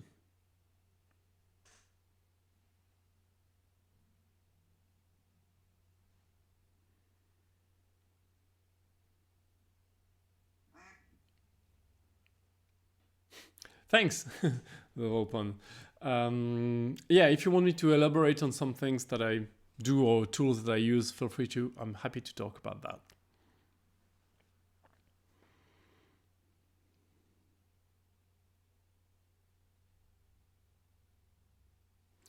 Okay, now that Poetry has created a virtual environment, I'm going to be able to use it in my code right here, for example.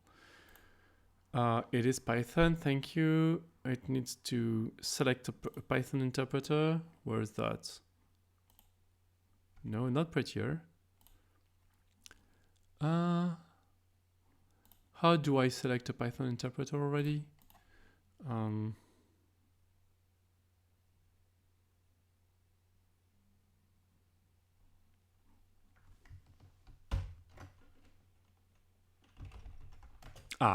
Select interpreter. Fine. Yeah, what's wrong with that?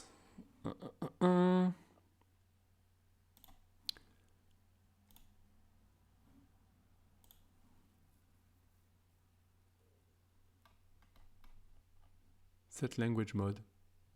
Well, it is Python.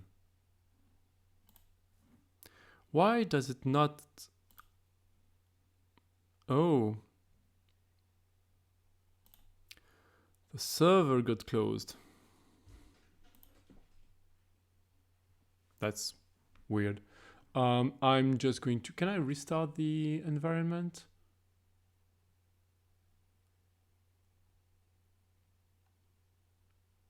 Run.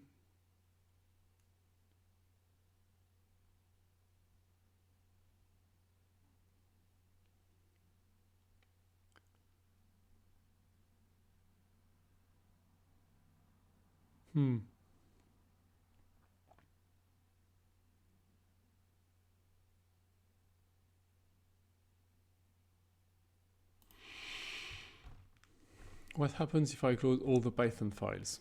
And now I open one again. It seems to be very unhappy here. Open logs.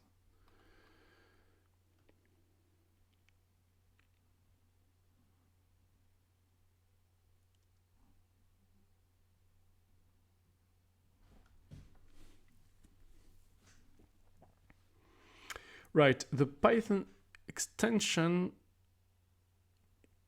no interpreter found, okay.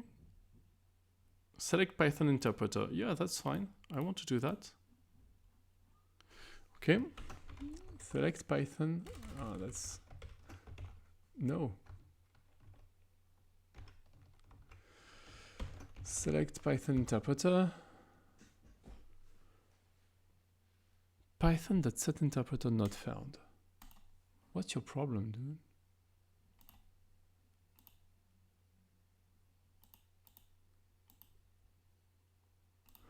What is this? Okay, let me close that and start again. Because this one has an interpreter, it's all good. Why is it not the other one? Let's open the window and restart it. It is Python now. Okay, it found the Python interpreter. That's all good. Yeah, I know, it didn't find it, but I'm going to tell it where it is. And it is named...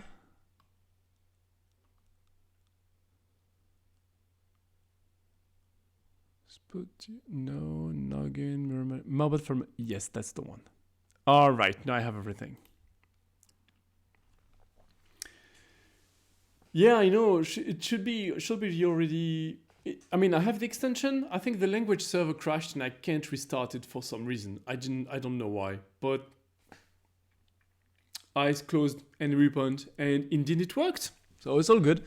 And now I have a lot of problems here. So there's a bad problem here, and that's, yeah, of course, yeah, that should be a single quote. And the rest can be reformatted. Mutable class attribute should be annotated with type var. That is kind of true. Fine. Okay. Yeah, let's make the linter happy.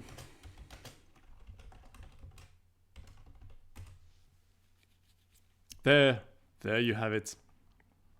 Okay, so now I have this working. I just want to make sure that all the tests run, and if they do, then I will publish it. Schema package for Maubot Fedora, okay, all good. See detailed documentation for packaging your schema, that's all good. Py project, pre-commit, I think it has been installed, isn't it?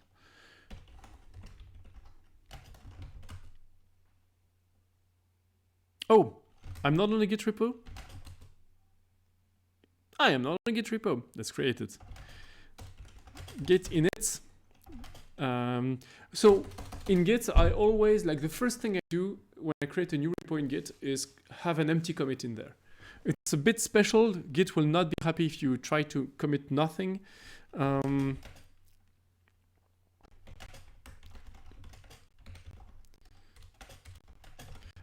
For example, it's gonna reject that because there is nothing in this commit.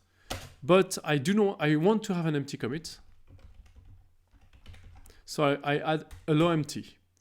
The reason why I'm doing this is because the initial commit is the only one that you can't change in Git.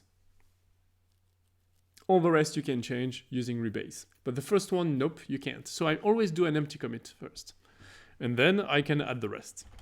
And I'm pretty safe to add the rest because I know I can change it back if I need to. So pre-commit install, and then git add dot, I suppose. Tox maybe? Let's see if that works. Oh, nothing is a list that's externals, not comments. Okay, fine. So let's go back to tox.ini.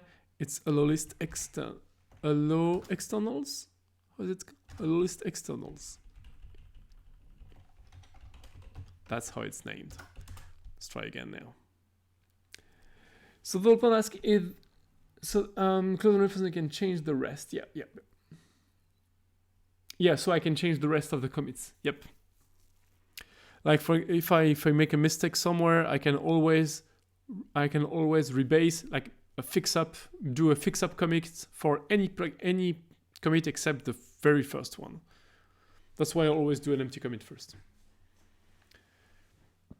So now I'm running Tox. That's going to run all my unit tests, which should be almost none. What is there? Testing. Oh yeah, that's gonna go.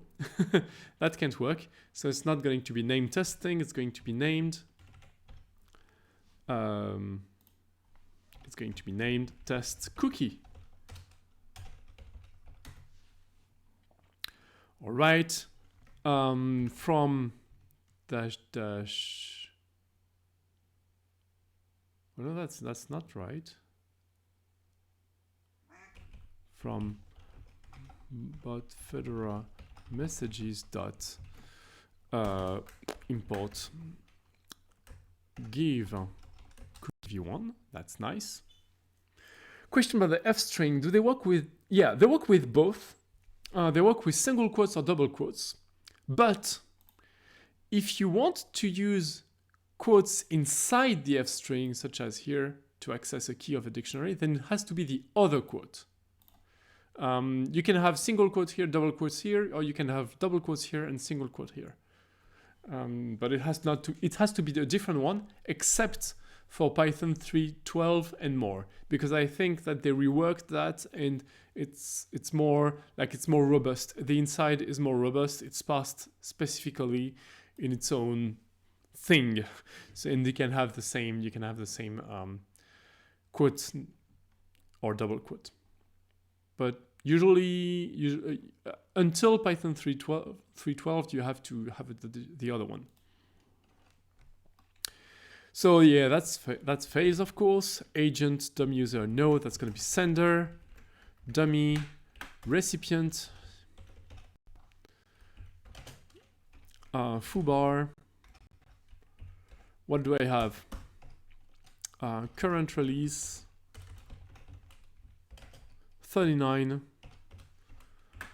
What else? Total, 1. And count by release, which is 39. 1.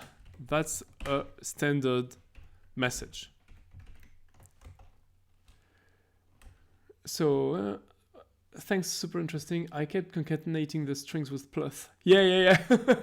Yeah, I mean, concatenating strings with plus is the very old way. Like, there has been, like, even when the formatting, the way to format strings in Python was with %, that concatenating with plus was already discouraged. And there is a reason for that. And actually, it's a performance reason. That's because each string is its own object. And if you have multiple strings with a plus, it has to have the different objects and then make another object with the concatenation of the rest. And it's much more efficient to use the f string, because the f string is actually a single string object, and it's built as a single string object with the contents. Strings are immutable in Python, so yeah. Yeah. Every language has string interpolation. Yeah. The thing we had before with %s, %r, etc., that was nice, but it was kind of hard to follow when you have too many of them. So you have to have the named one, like the %, parenthesis, name of the thing, s, but that became a bit cumbersome over time. And so the new thing with the f string, I think, is pretty cool. Give cookie v1, body is body, validate, make sure the URL is not, yeah, that's not really interesting, but message dot summary is dummy gave a cookie to foobar. Okay. That I do not need, because everything is actually mandatory. Missing fields. Yeah, I want to fail on missing fields. I want to fail on, for example, I have only a sender and a recipient.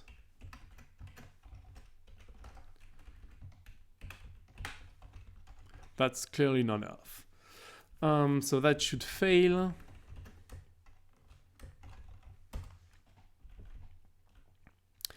I want to test the string things. I'm gonna use. Should I repeat that? I do not like to cut and paste. I hate that.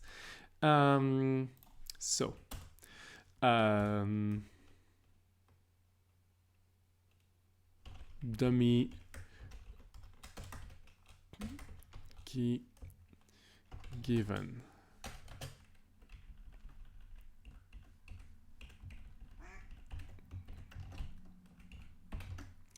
There is actually, if I want to do that,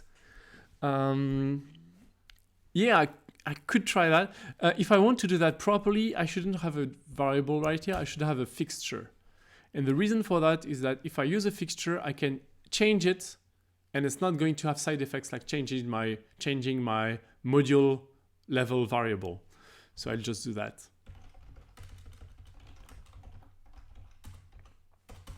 Def. And just return the dictionary. Ooh. Return this. So I'm going to use it here. Let me cookie. Just use the dummy cookie as a body. Go away. Ooh, an E would be better. Thank you. Yep. There I have my string representation. That's definitely not going to be this, but it's fine.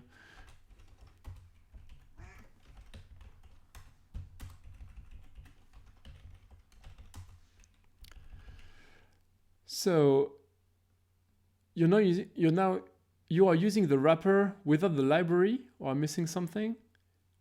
Don't see how you imported the library. Which wrapper?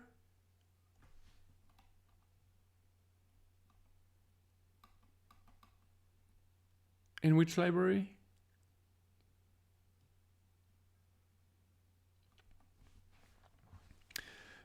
Test summary. Yeah, summary is already what I did up there. Oh yeah, I'm gonna test for agent.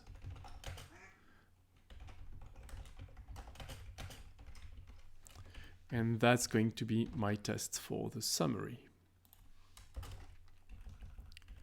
Message is going to be yeah, pytest.easy. Yeah. Yeah, they're pretty much like stars. Yeah. Oh no, it's not a cookie. Yeah. Oh, you're right. Right. It's cookies is at the biscuit. It's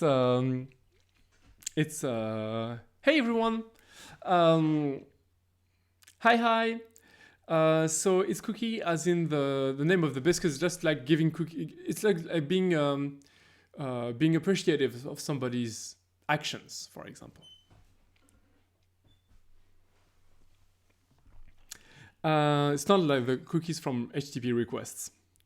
Hey, so what I'm doing actually is what I'm doing at the moment is so I don't know if you're familiar with the Fedora infrastructure environment or the Fedora environments, but we have a chat system on Matrix where we have bots, and one of the bots is able to allow users to give cookies to one another, but not like HTTP cookies indeed. Just being virtual cookies, like you did something that helped me, here's a cookie. So the bot has a database where it shows who gave cookie to who, etc., etc. And we want to send a message on the bus, on the fedora-messaging bus, when that happens, because then we can do a lot of interesting things with other applications that listen to this bus, such as the badge system and awards badges to people when they give cookies to someone or as they receive a lot of cookies, etc. So yep, that's what we are building. It's almost done. I'm almost done there. I did the main thing, but then I wanted to have a proper schema for the message that I'm sending to the bus. So I'm writing the schema right now. And it's give cookie v1. I hope that's clear what I said, because I'm like you are entering a stream that has already been running for 2 hours and there's been a lot of stuff going on. So okay, almost there. I'm not using that body anymore. Expected summary is not that. Set message.summary. Okay. So here things should work. In theory, it should work. Let me see what I have in utils. That's really not something that I need. I'm going to drop that. What's in common? Oh yeah, I don't care about that. Nope. Yeah. Just search for, yeah, okay. Well, I just removed the cookie thing. All right, it's fine.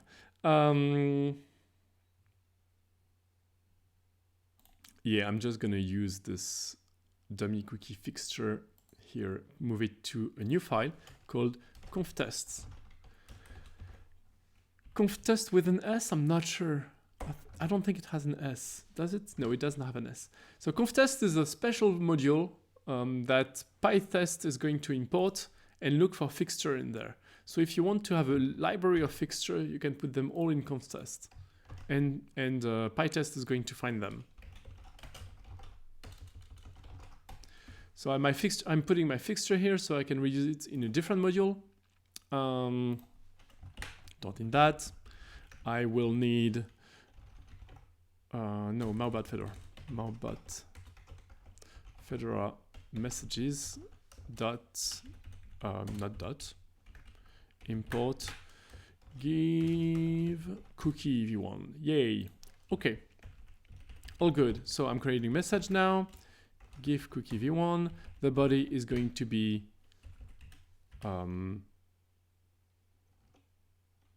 cookie. What's the name of that thing already? Dummy cookie. Dummy cookie, and I'm using that as the body. Cool. The app name is this. The app icon is this. Agent name is going to be dummy user. That's fine. It's going to actually to be named dummy, I think. Oh, right. I should name it dummy user because the avatar is built.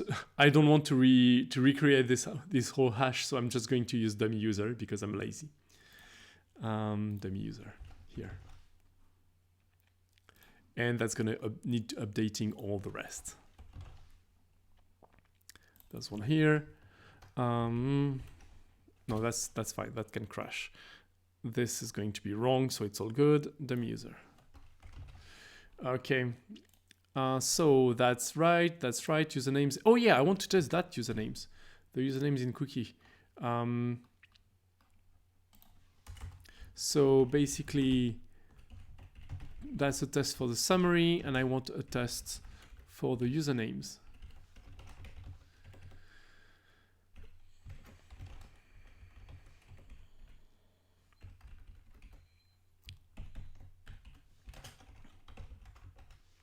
So my usernames need to be the sender and the recipient. I must make sure that I have both. That's important. All right. Any change for this to work? Hello. Hello to everyone.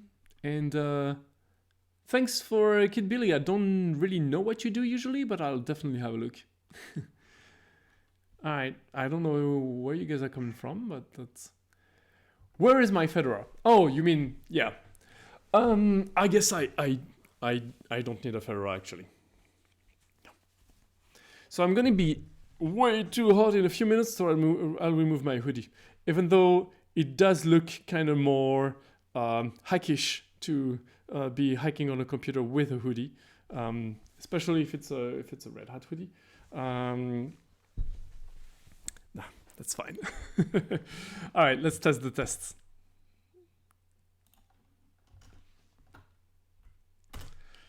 All right, run it. Or I can only run one, that should be sufficient. By 311.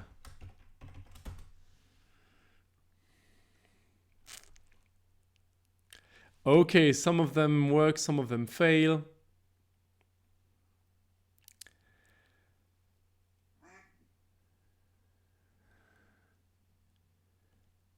Happy Black Friday. I thought Black Friday was next week, but maybe I'm wrong. I thought it was next week, but I don't live in the US, so I don't really know. Fedora release is a required property. Okay, and I named it current release. That's why. Okay, that's why I'm failing here. It's actually Fedora release.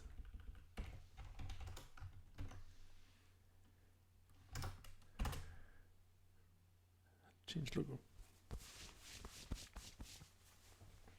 Not sure. Yeah, they did change the logo a while back, but it's not a really big change, really.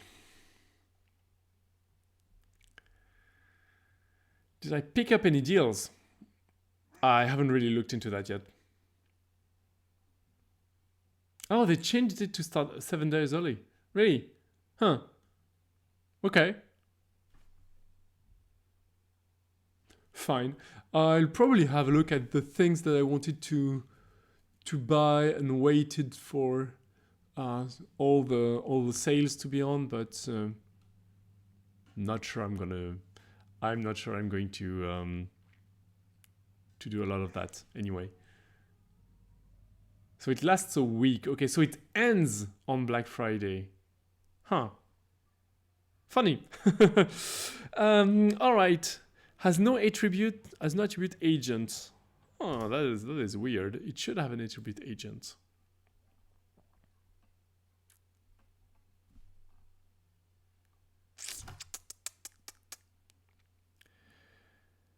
Test minimal. Where is it? Right here. Oh yeah, agent doesn't have agent. That's weird. I thought it did. Oh, that's agent name. Fine. That's agent name. Thanks.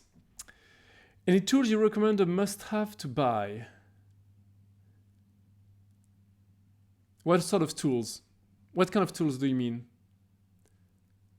Like, you mean hardware tools, like computer tools, setup for like working on a computer, or because I have IDs for that. I have plenty of IDs. Actually, I work from home. I've been working from home for the last 12 years or something, and so I do have some recommendations for working from home.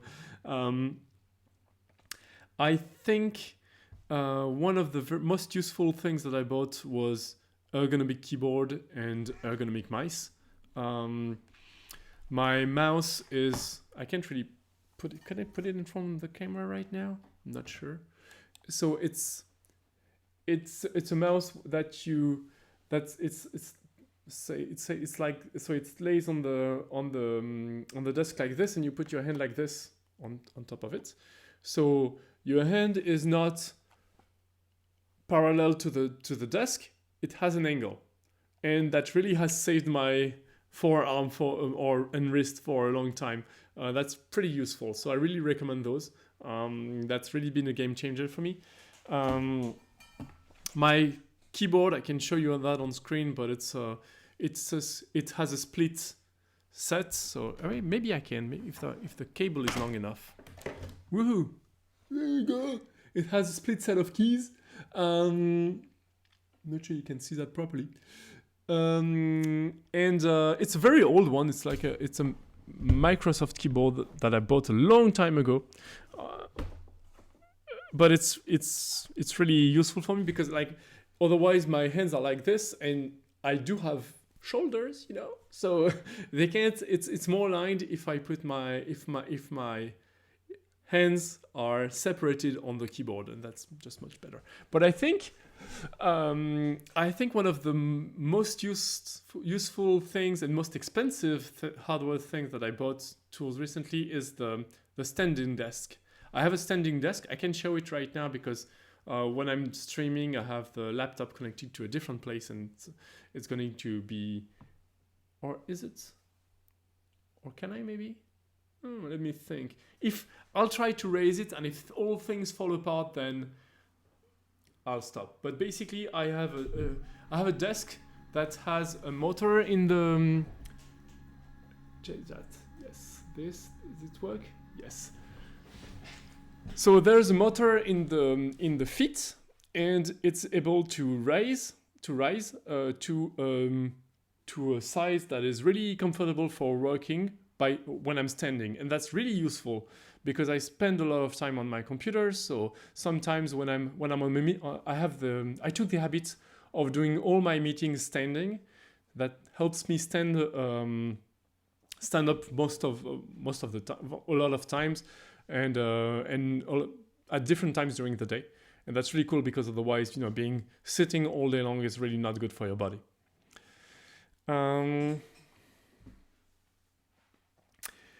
Right, and that's pretty much it. I think the last thing I bought was a mic, like an external mic for streaming, because I used the mic that was on my headset, but it's when you have a headset on for a long time, such as long time for me, like 2-3 hours, at the end it's not really comfortable, so I bought a separate one. But I actually usually buy my stuff secondhand, because they're usually just as good, and I don't like to be producing too many new things. So I'm really I go really frequently to the French equivalent of Craigslist called Le Bon Coin, where I find all the stuff secondhand, and it's really good enough for me.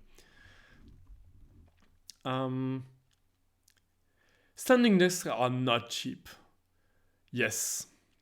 And the one that I bought was really not one of the cheapest, because it is electric, and so we're talking something around 500 or 600 euros. It's really expensive, but I think it's worth it, because I've been like I'm 43 now, and I'm starting to have back problems, and I need to maintain some muscular mass so that I don't have articular problems all the time. And having a standing desk really helped me with that. I'm totally for it. So I would recommend it definitely if you are considering it. I know I got some money from my company, from Helhat, to buy it. But it was not a lot, but it was like a third of the price, so that was still something.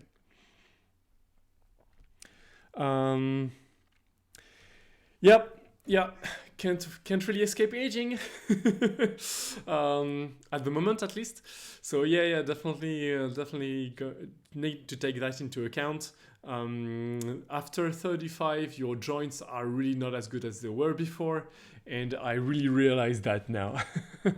So I decided to spend a lot of money on that, but I consider it an investment on the future, where that would save me from spending a lot of money trying to fix me up after the fact.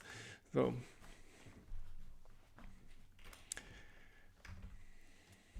but yeah, definitely that. And yeah, so how did this test go? What about that now?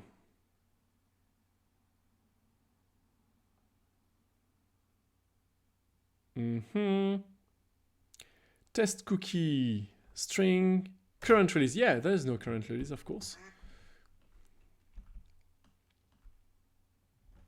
Oh, that's going to be here, right? Right, it's called Fedora release. So yeah, if you can find one of sale. I know that there's been less expensive ones.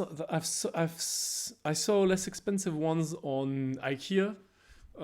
They do have some with motors, and they do have some with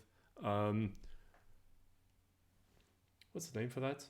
You know, this thing when you turn it and it goes up, crutch, or anyway, there is a manual way of raising them, and that's definitely less expensive.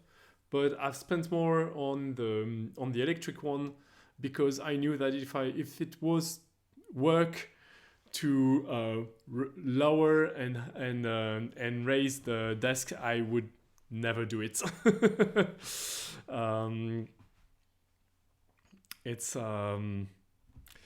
It needs to, for me at least, it needs to have minimal friction for me to put it up and lower it.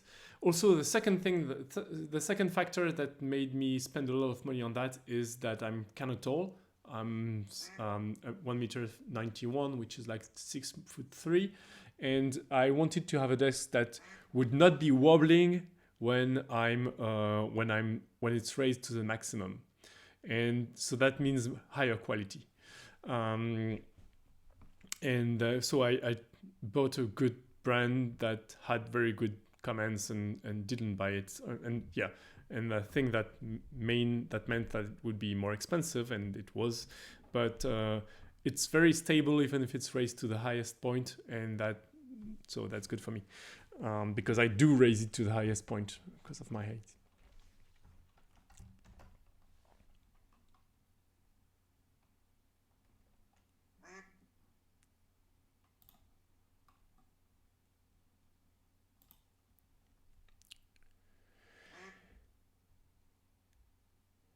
Why do I buy large hard drives from?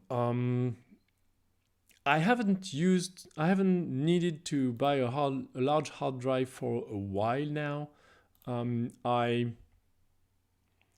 I more or less inherited a disk station, like a Synology disk station device recently. And so I've made use of that. So I didn't need to buy any new hard drive with this because it has a lot of space. Like it has like four hard drives that are in RAID, but still three terabytes of memory. So that's really a lot. So I can't really tell. I suppose I would go to either Amazon or a French computer store called LDLC that has pretty good things.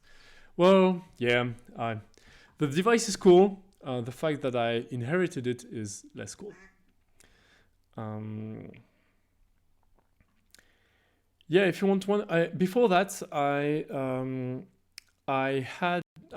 used external drives that I plugged as that I plugged directly in the USB hub to the computer, and I turn them on when I want to do a backup and turn them off afterwards, or like turn them on at the beginning of the day, and I have a backup script that checks if the disk is connected, and if it's connected, then it runs. If it's not connected, it just stops there.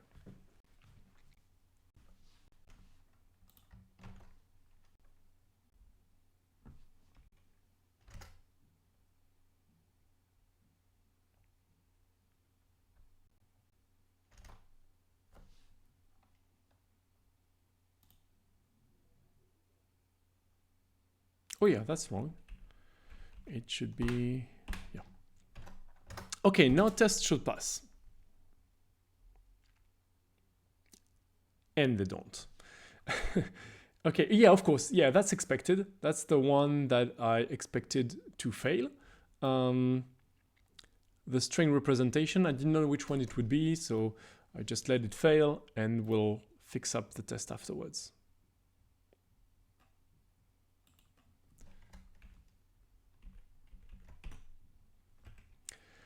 So what I expect as a string representation is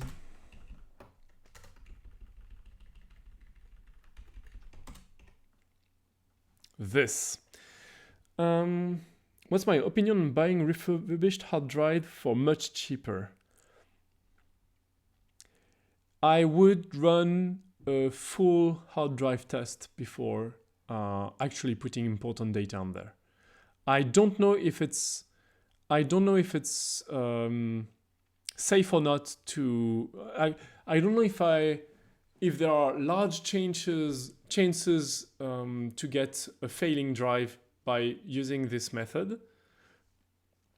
But in any case, I would run a long test. You know, the kind of long test that run all the night. They turn all the bits on and off just to check if all the sectors are good. And I would definitely do that before putting important information that I haven't backed anywhere else.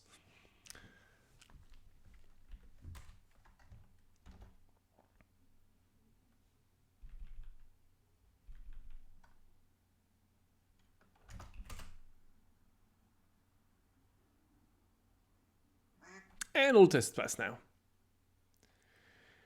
Yeah, you can. I mean, if the drive is like a fourth of the price of a new drive, then I mean you can buy 4 of them and hope that one of them is going to be okay, or maybe 2, or maybe you're lucky.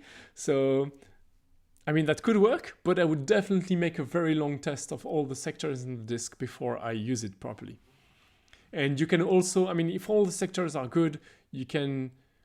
You're not even sure that they won't break shortly before that. So maybe if you want to put all of them in a RAID system, maybe that makes sense, because you can lose one of the drive and have the rest and not lose your data. So in this case, why not? So still failing? Oh yeah, that's the new line at the end.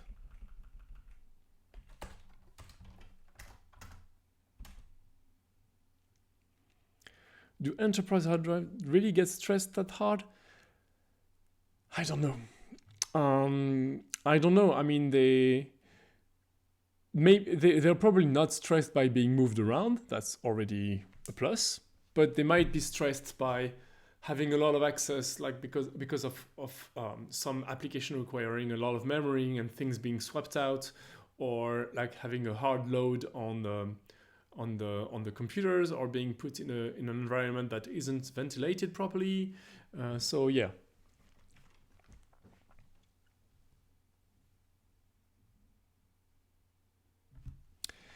All right, so that passes, and I think that means that I can publish it.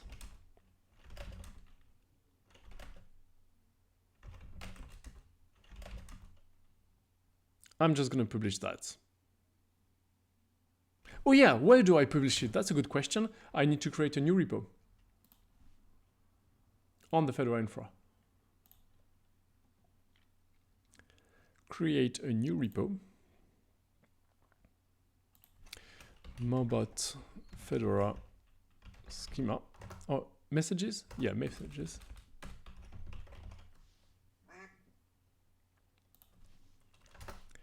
And let's go with the description that comes in the PyProject file.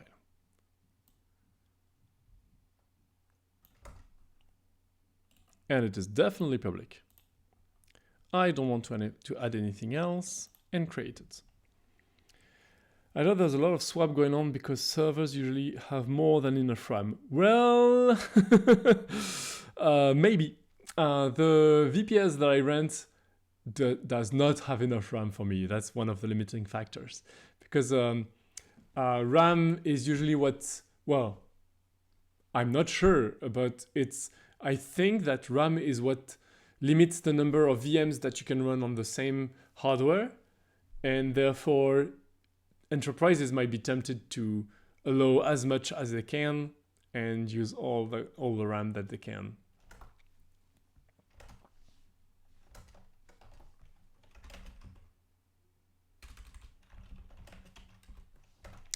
Okay, so that's going to be my remote that I need to add. Okay, I think I'd have, yeah. I have just this, do it.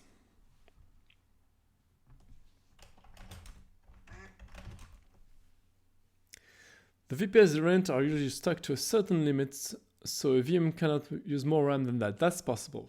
That's possible. But if I were renting VPSs, I would probably try to overshoot the amount of RAM. You know, like have less RAM than the sum of all the maximum RAMs available for all VMs, in the hope that they are not all using all their RAMs all the time, and you know, like being overbooked on a plane. So I'm not sure they don't do this.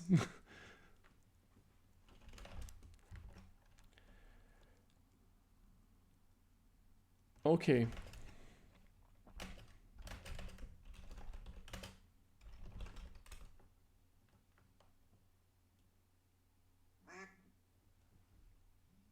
Yeah, shared memory.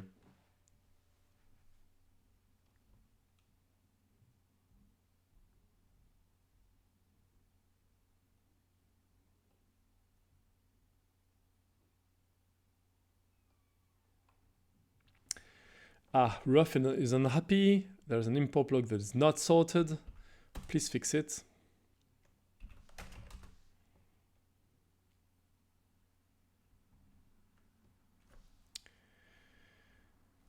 Push.lock.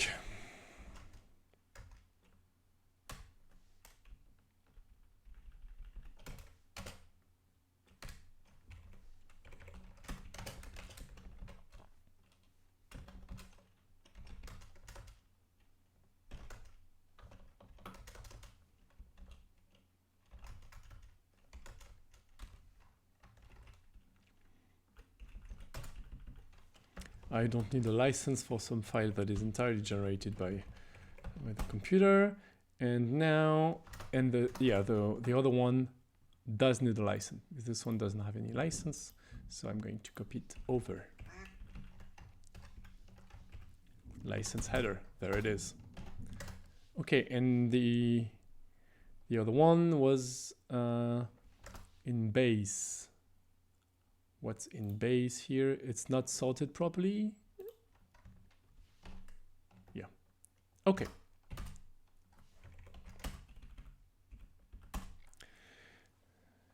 It's a possibility that it depends how much they care about latency to consider swapping to a slow hard drive to be worth it. Yeah. I don't really know whether it's dangerous or not, really. So can't really tell.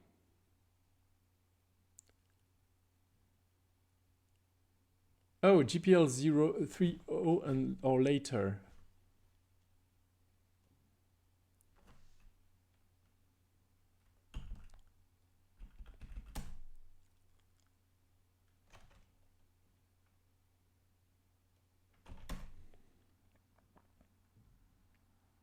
Oh right, there's a license that I haven't retrieved. Okay, let's use that. Reuse, download.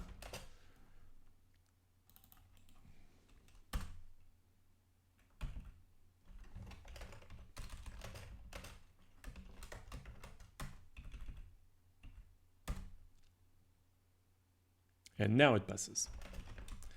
Push it, and I'm going to publish it directly. Workflows, main. Yeah, all good. It's probably going to run that. It's fine. I'll just publish the initial version, which is 1.0.0 by the way. Or should I publish a 0.1 first? Maybe I should.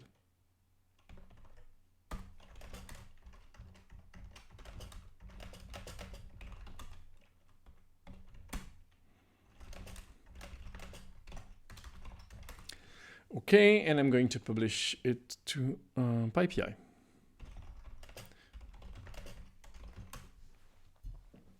Poetry publish -- build. Right, and now that it's published, I can go back to my other application, which was Maubot Fedora, and I'll add to the dependencies this new thing. Maubot Fedora messages, new dependency, and now I can import it from here. From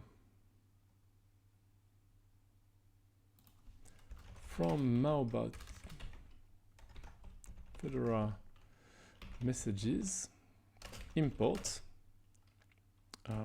give cookie v1. And that's the message that we're going to use when giving a cookie.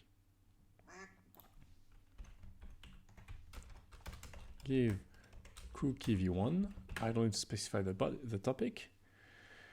What do I think about using GNOME disk to test HD? I haven't really ever done that.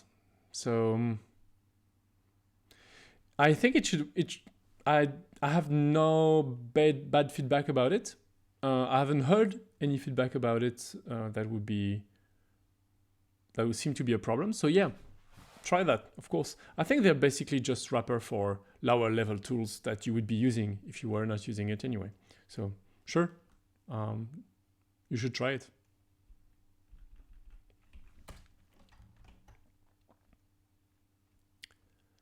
Okay, let me try to run the tests now.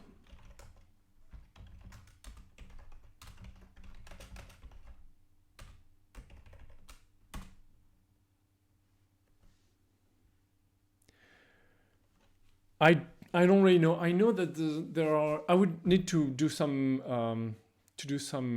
lookup. So the question was, what application would I recommend instead? I don't really know. I would go and look for applications that do this. I don't know from the top of my head. I would probably go with GNOME disks first.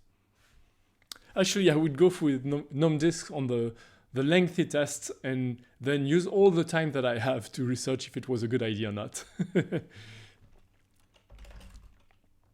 All right, so now our cookies are sending messages.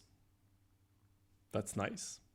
I'll just need to create a new entry in the changelog. So that's going to be, I'm going to go to changelog.d, and that's going to be an added one. So it's going to be town crier create. What's the rest of the arguments? Content, send a messaging, a cookie is given. That's the content. And I want to name it. Name of my issue is 20. So 20.added. There it is. So it has created this fragment here, 20.added. That's good. And all right. So what do I have? I'm going to add the new files.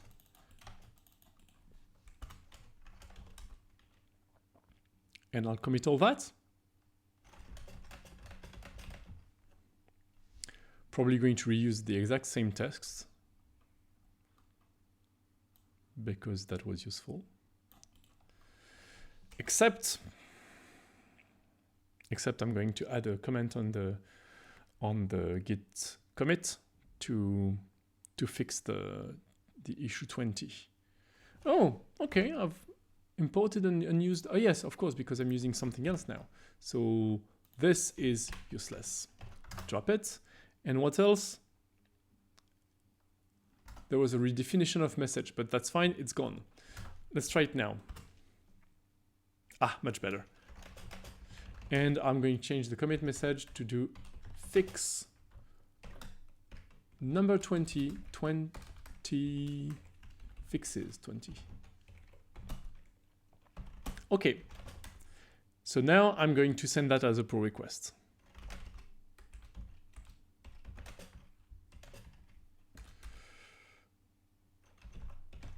Fork is the name of my remote that goes to my fork on GitHub, not to the main repo. Okay, create the pull request, thank you. So what are the files that were changed? The new changelog, that's cool. The example fedora-messaging configuration, that's cool. Oh yeah, there's one thing that I forgot, and that's the vagrant box. Or is it here? It's not here, actually. That's in the vagrant setup on the other directory, the matrix bots. Is that the one that has the vagrants? Yeah. So I need to change that and add the new files. Role, Maubot, files, templates, probably files.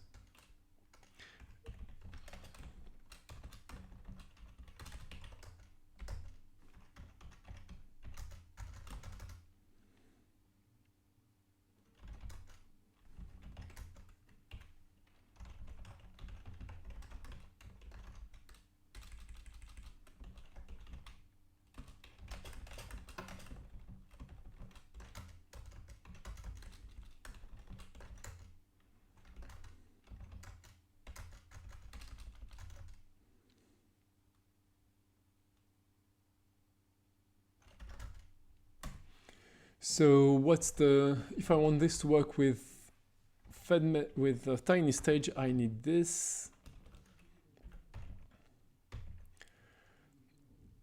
The callback is fine. Publish exchange, topic prefix, no, thank you. CA file, I do not have any because that's not TLS. And the rest doesn't change, so it's all good. Okay, all right. I'll just wait for tests to pass and then we should be good. I'll just wait for somebody to review it.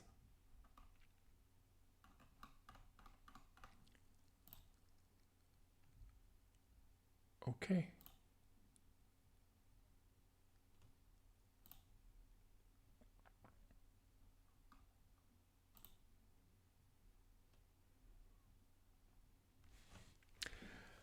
All All right, I think that's all. Do you have any questions on all that?